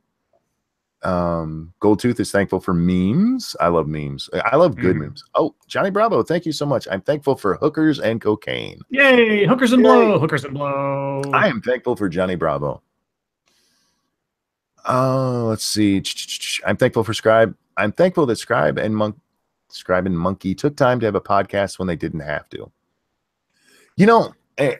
There was part of me that didn't want to do this tonight because we did go shopping right before this, and that takes so much out of me. It really, really does. But this goes back to what I was saying. I enjoy our nightly chats. I really do. Mm-hmm. There's never been a time that I've come to one and then afterwards been like, I shouldn't have fucking done that. It's always the opposite. It's always like, I'm so glad I did it. So I'm thankful that I don't have a channel to get nuked, says Jacob Jet. Yeah, no shit. I'm thankful for not being Native American, says Life is Peachy. What the fuck? Jesus. Oh, God. Wow. G. Bronert B says, I'm thankful for my family and my YouTube friends, and that feminism and Islam haven't completely taken over my country yet. Yeah, we're getting there, though, them bastards. Donald the Repentless says, I'm thankful that my nephew is heading into the studio. I know he has a job and all, but I was worried that he'd given up on music. Oh, that's cool. Mm-hmm. This is New Fate says, thankful that me and the rest of the family are all off work and we're able to spend the day playing cards and enjoying a great time together. It's become tradition in my house when we have big family gatherings that the kids all sit around and play cards, and me and Lady Monkey entertain the little one. I love that. I love hearing them laugh and play while the little one is just running around doing whatever. It's that to me is the perfect day. Adam Mangold says, I'm thankful for the show. I'm thankful that I only broke a heel in my car crash. Oh, fuck. Damn. I hope you're okay. I hope it heals quickly. Wow. I'm searching through a bunch of, channels that might be in that same tier as those guys to see if they're still up. Everyone that I've looked up so far, like Onision's still there, Sargon's still there, Alpha Omega Sin's still there. I'm trying to think if there's anybody else that comes to mind that would be on par with Keemstar. Just such a weird bug. And if you're looking at it, I mean, I don't remember how many subs Rep has. I know he's way under 1 million. But then you have somebody like Keem, who's what? It's 7? No, Yeah. no. I forget what he's at. But a lot. But yeah, and they don't all seem necessarily connected. Let's see, where were we at? Dreaded Opinion says, I'm thankful for spending the past 2 days coming with my family for today, including but not limiting to stuffing, turkey, homemade rolls, and pie from scratch. Low Res Boy says, I'm thankful for not having emphysema. Yeah, that's a good one. Point Curation, I'm thankful for the knowledge I'm not perfect and that I have the capacity of improving. That's actually, I can't remember if we've talked about this before or not. We've talked about so many things. And from now on, I'm not saying that. If I think we've talked about it before, I'm just going to say it any damn way. The guy who wrote Everything I Needed to Know I Learned in Kindergarten, Robert Fulghum, in one of his essays, I can't remember if it was in that book or if it was in he talked about how he went into a library once and he was both overwhelmed with happiness and sadness because he realized at that moment that he would never be able to know everything. And that made him both happy and sad because that means he could go on forever learning. But on the other hand, he would never get to the end. And that's something that, I mean, and when you're talking about, being perfect, that's not necessarily the same thing, but the ability to just keep on learning your entire life, that's awesome. But it is kind of sad because you're never going to be an expert on everything. So if that's something oh, 100 years ago, there was no end to work, says Backscan. Yeah, there you go. Yeah, that's how far behind I am in the chat, guys. Sorry, I'm trying to read for all of these. And if I missed yours, I am so sorry. Carrie M, say what you want about vape shops, but I'm thankful I get to help people quit smoking every day at work. That's cool. James Coley says, I am thankful for Monkey and the Lords of the Night. Now that I'm thinking about it, sort of sounds like Timmy and the Lords of Destruction. Oh, God. Timmy. I actually love that. And isn't it the Lords of the Underworld? Yeah, I believe so. None of the other channels I'm sub to appear to be gone. I guess I'm thankful for that. Says the next 6 minutes. Cool. Oh yeah, I should just check my subs or the ones that I'm sub to. Let's see. And my chat just jumped. God bless it. God anyway, bless it. so yeah, if you guys keep throwing out things that you're thankful for, plus this is your time. If there's anything you want to talk about, discuss.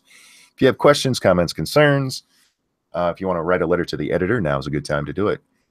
A random video that just popped up into my stream, I'm thankful for because it's the UK QVC models. Oh my, they are pretty ladies.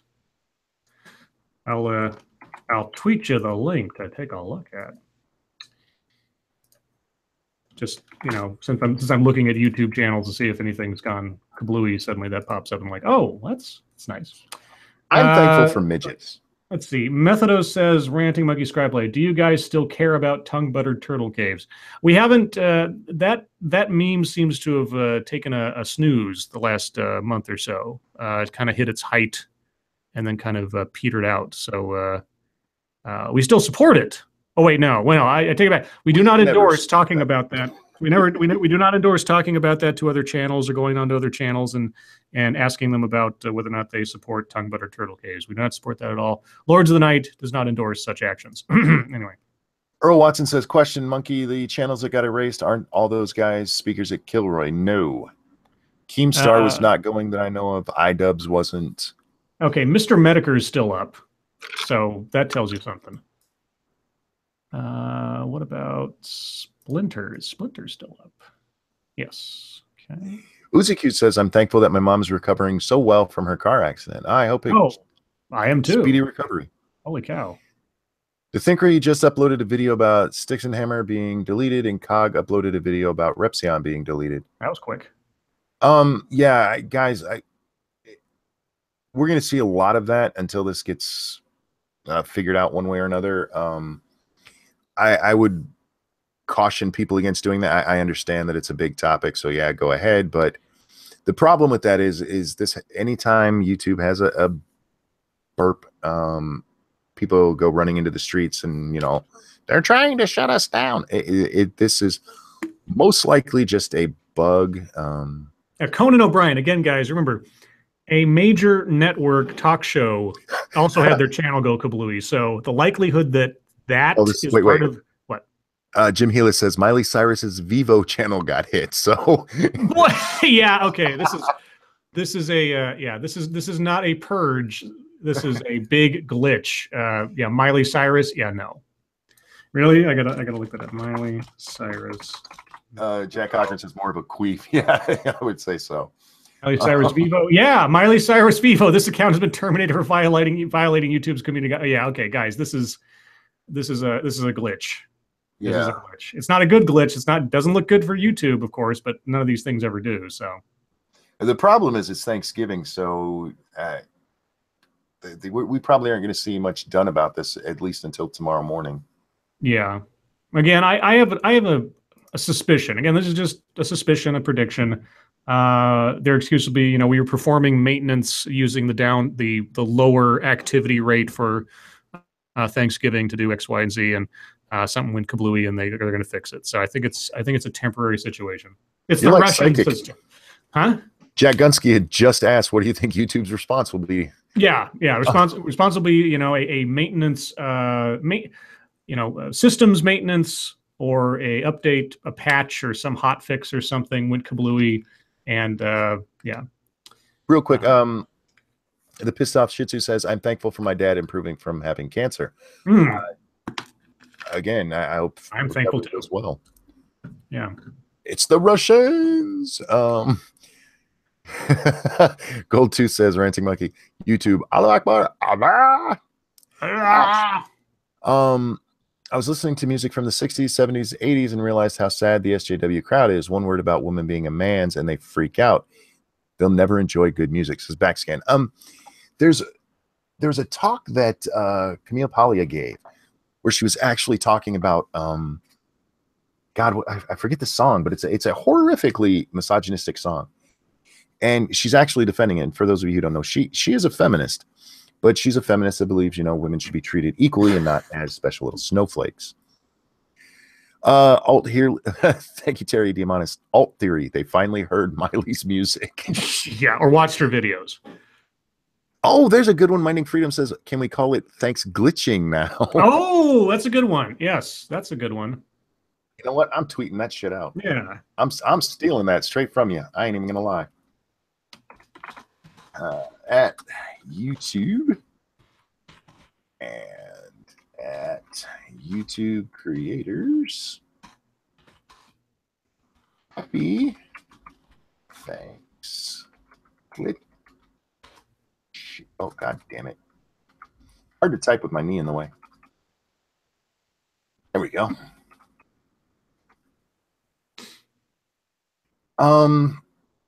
Sorry, guys. I can't read while I'm typing. I'm thankful Hillary Clinton is not the president. You and me both, Polly. I'm thankful Planet X didn't destroy our planet last Sunday. Then I hear all about the idiocy from the root, etc., and I'm a lot less thankful. What? Oh, Jordan 250 just tweeted out a little photo where my avatar is in the sun over a desolate landscape, and I'm thinking, is this what happened to Teletubby Land when the bomb finally fell? Yes. So I'm the grown-up sun baby? Oh my God. I'm assuming you haven't seen Teletubbies recently. No, not recently, no. Do you know what a Tiddly-tubby is? It sounds like something that's illegal. A Tiddly-tubby is a baby Teletubby. The Teletubbies had children.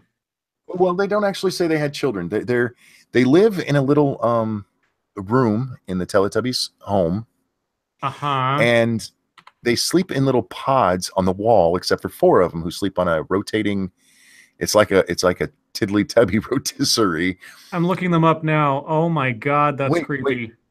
They are even creepier when you actually watch them because they're all CGI. Oh Jesus. They're horrible. Oh my God.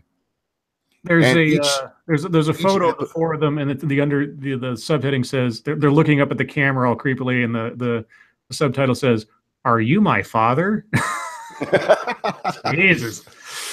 Captain Bramble says the Teletubbies are fucking. I don't know how they did it. I really don't. Maybe they procreate by like parthenogenesis, like they just kind of duplicate.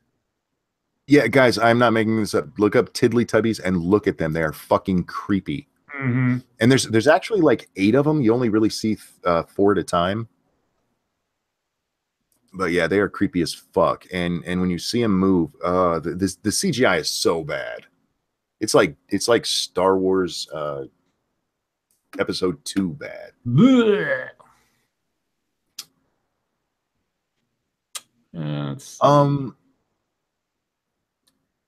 I got a shirt today that I'm a little embarrassed by.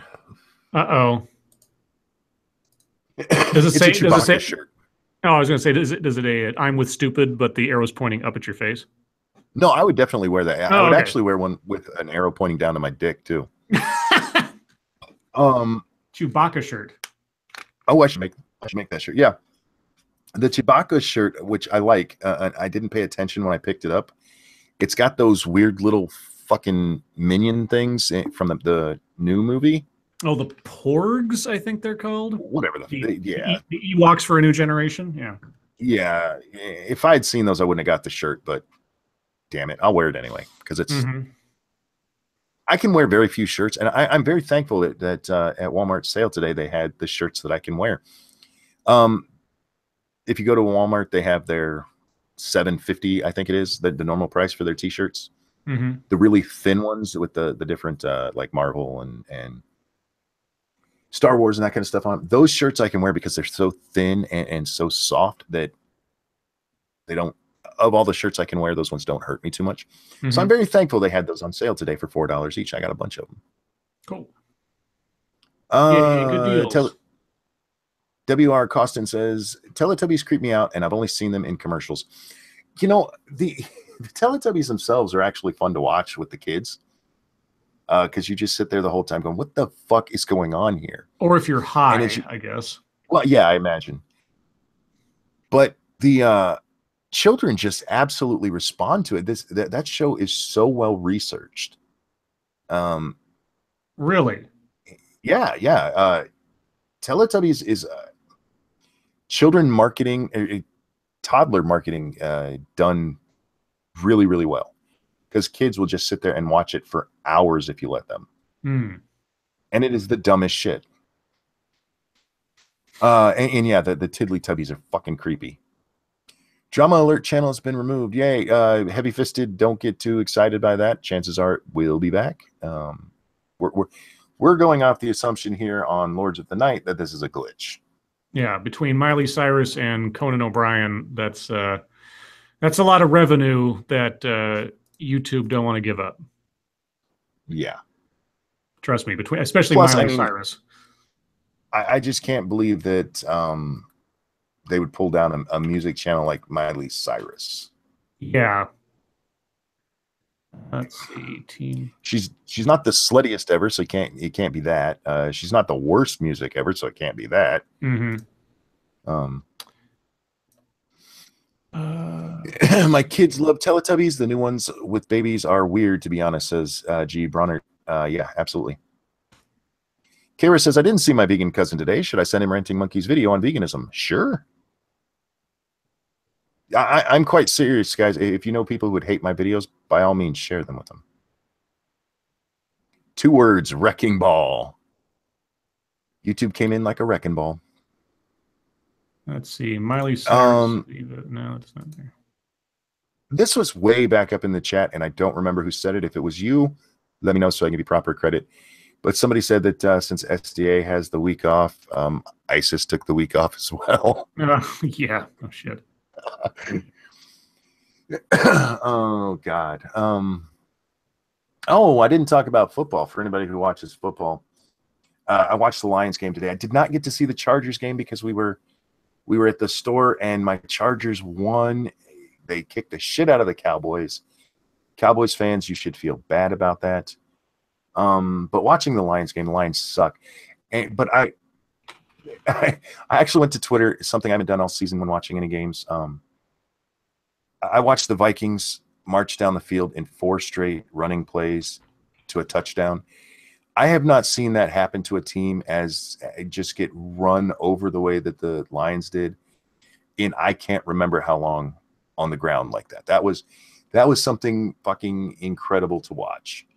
If you guys haven't seen it, definitely look up that because that was fucking awesome. Skeptox says Team Coco is back. Are they? Because I just looked a second ago and they weren't. Let's see.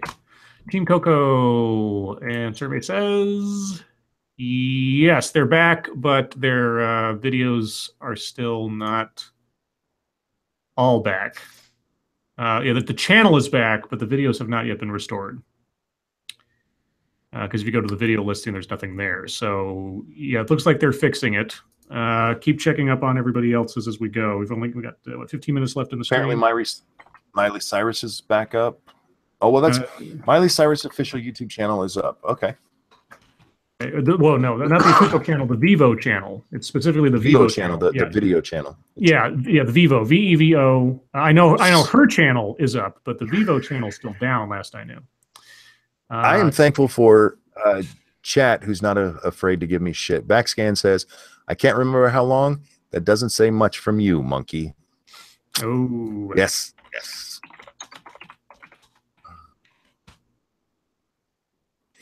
Life is Peachy says, perhaps the Lions' performance is indicative of why they have never been in the Super Bowl. Yeah, I feel bad for Lions fans, and I'm a Charger fan saying that. So, BG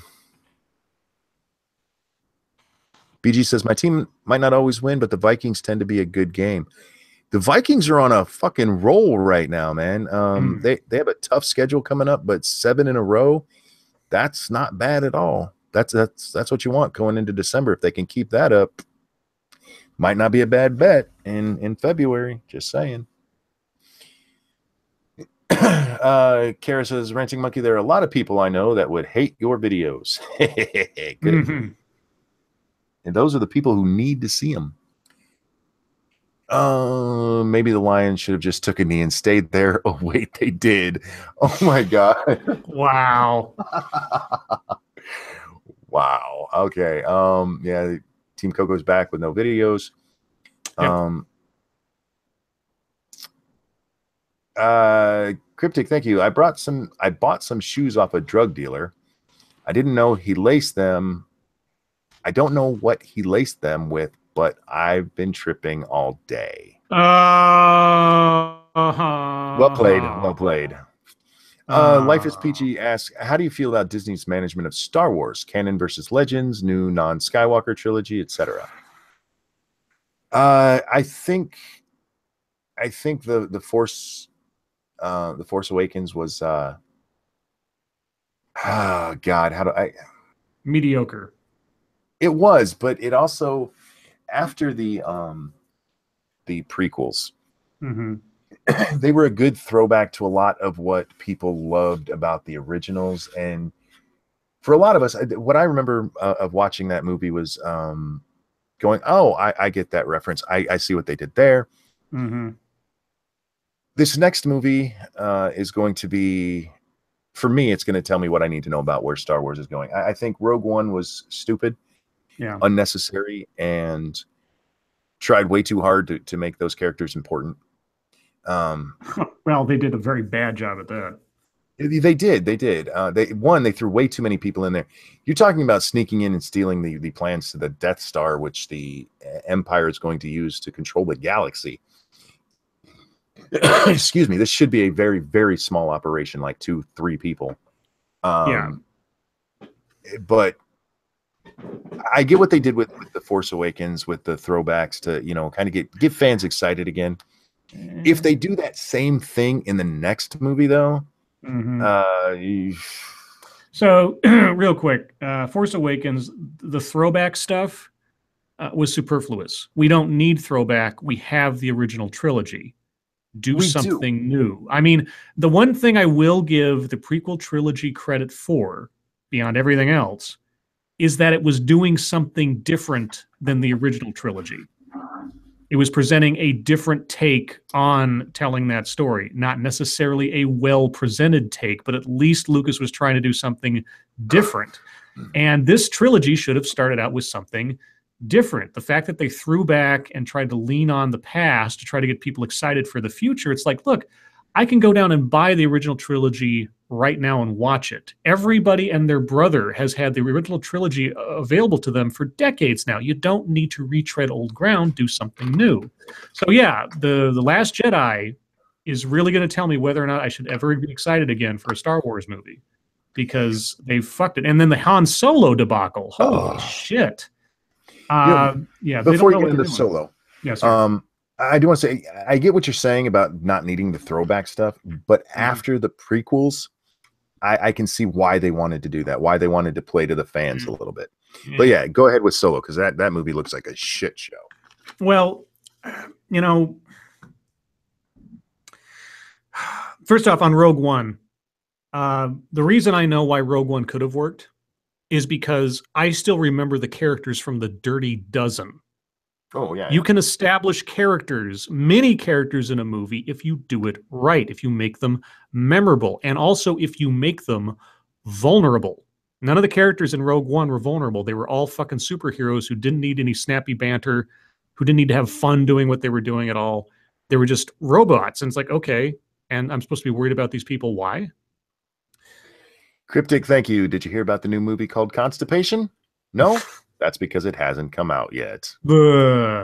As for Han Solo or Solo, dumb title. It should have been Smuggler of the Outer Rim or something like more I mean, if you want to throw back to the old serials where you give it a catchy name, you give it something that's got some pizzazz to it. Solo. Good God. Anyway, that just the whole Solo debacle just shows. Crazy opinion. Thank you. Just wanted to say Happy Thanksgiving. Happy Thanksgiving to you too. Thank you. It just shows the mismanagement of Lucasfilm under Kathleen Kennedy. The fact that they got through practically the entire production of a movie with a pair of directors and then decided, this isn't what we want. It's like, how do you get that far into knowing what these guys were going to do and say, this isn't what we want? I mean, I'm a proponent of allowing a director and a writer to make the movie they want to make and have as little studio influence in it as necessary, picking at stuff. Mm-hmm.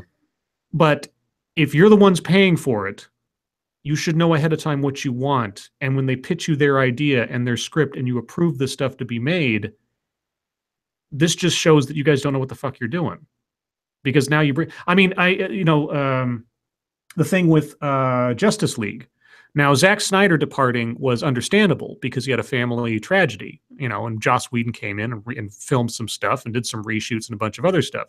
And the people that have seen the movie that I've talked to, yeah, it's like watching two different movies, and you can tell which scenes are from a different director because it's so obvious and makes it lousy. So now you got Ron Howard coming in, having to try to retool the things that have already been filmed into making it his movie. And you had to bring in acting coaches for your lead actors. And you had to dump it. I mean, it's so stupid. It's like we need to bring people in to teach our actors how to act because they're not acting correctly. Hey, hire actors. It's just The other thing about it is with the story, like Solo, for instance, there's stories written about Han before he was with Luke, and this isn't new territory. No. They could take the novels that have been written and pick the best ones and make a story and make it good. There's a reason those novels are still around. It's because people enjoyed them. Yeah. Granted, there's a bunch of shit ones out there too. Let's not lie. Oh, sure. Yeah, but the original Han Solo trilogy, it's decent. It could really work. And as far as I know, it was written early enough in the whole expanded universe thing that there really wouldn't be any, stringent plot restrictions that you couldn't just remove or change or whatever to make fit into your new continuity just easily. But also, it's not necessary to make a Han Solo movie. You know what's going to upset me about the Han Solo movie? I'm going to call this now. There's going to be a rogue Jedi in there somewhere, a Sith running around trying to kill him. Real quick, for those just joining us, there's a lot of people who have been banned from YouTube. As far as we know right now, it's just a glitch. They'll be back. It's way too random, the kind of people are getting hit for it to be specifically them targeting people. So Monkey, I'm going to send you a link, and I really want you to watch this. It is a video by Red Letter Media. They go over their predictions for what will be in the Han Solo movie, as cliche as it's going to be. And it's hilarious to watch because as they're talking and as they're giving their breakdowns of what they expect to see in the movie, I could totally see it happening. And I agree with them. I try to imagine, like, okay, what would you do with a Han Solo prequel movie? How would you show Han Solo as a child? What's his relationship to Woody Harrelson's character, et cetera, et cetera?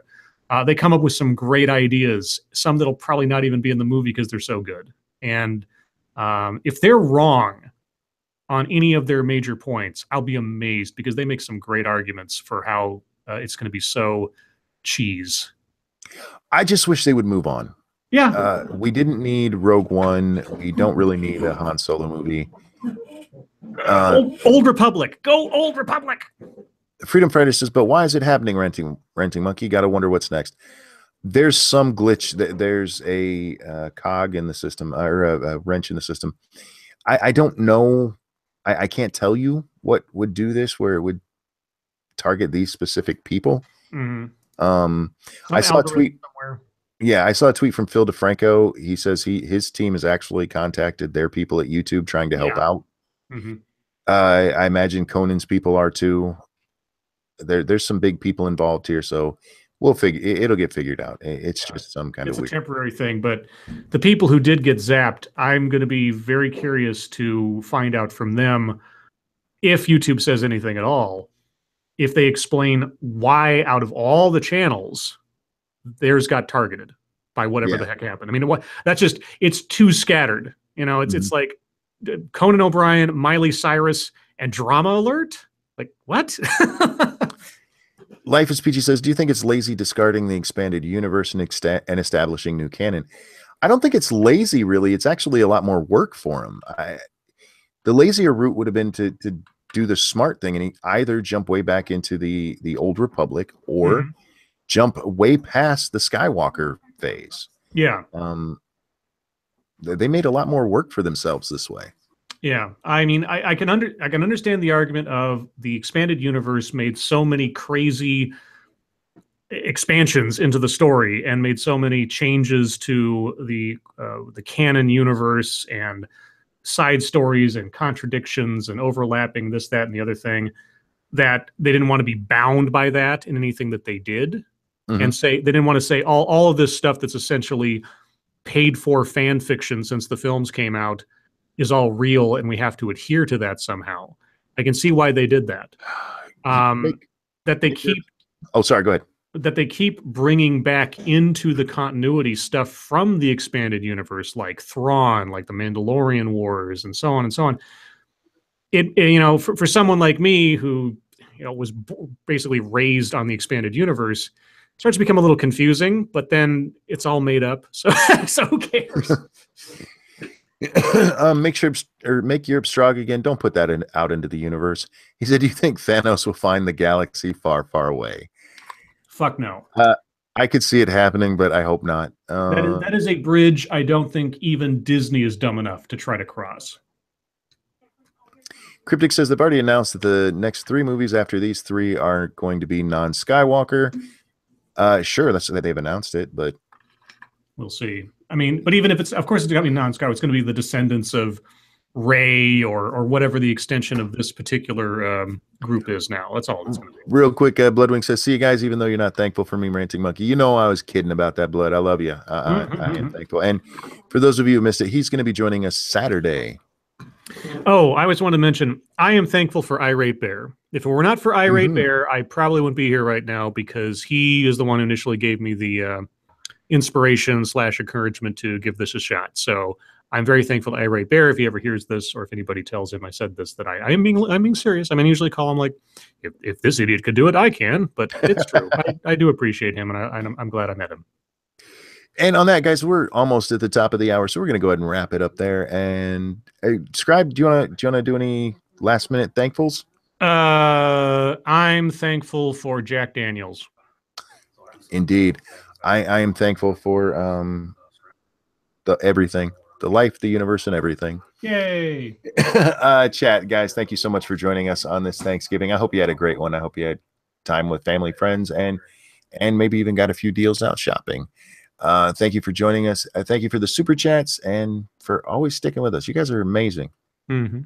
Scribe, a pleasure as always. Happy Thanksgiving to you. To you too. Hi, Scribe. Hi, Clunky. And on that, guys, your life makes me sad. We'll see you next time. Bye, guys.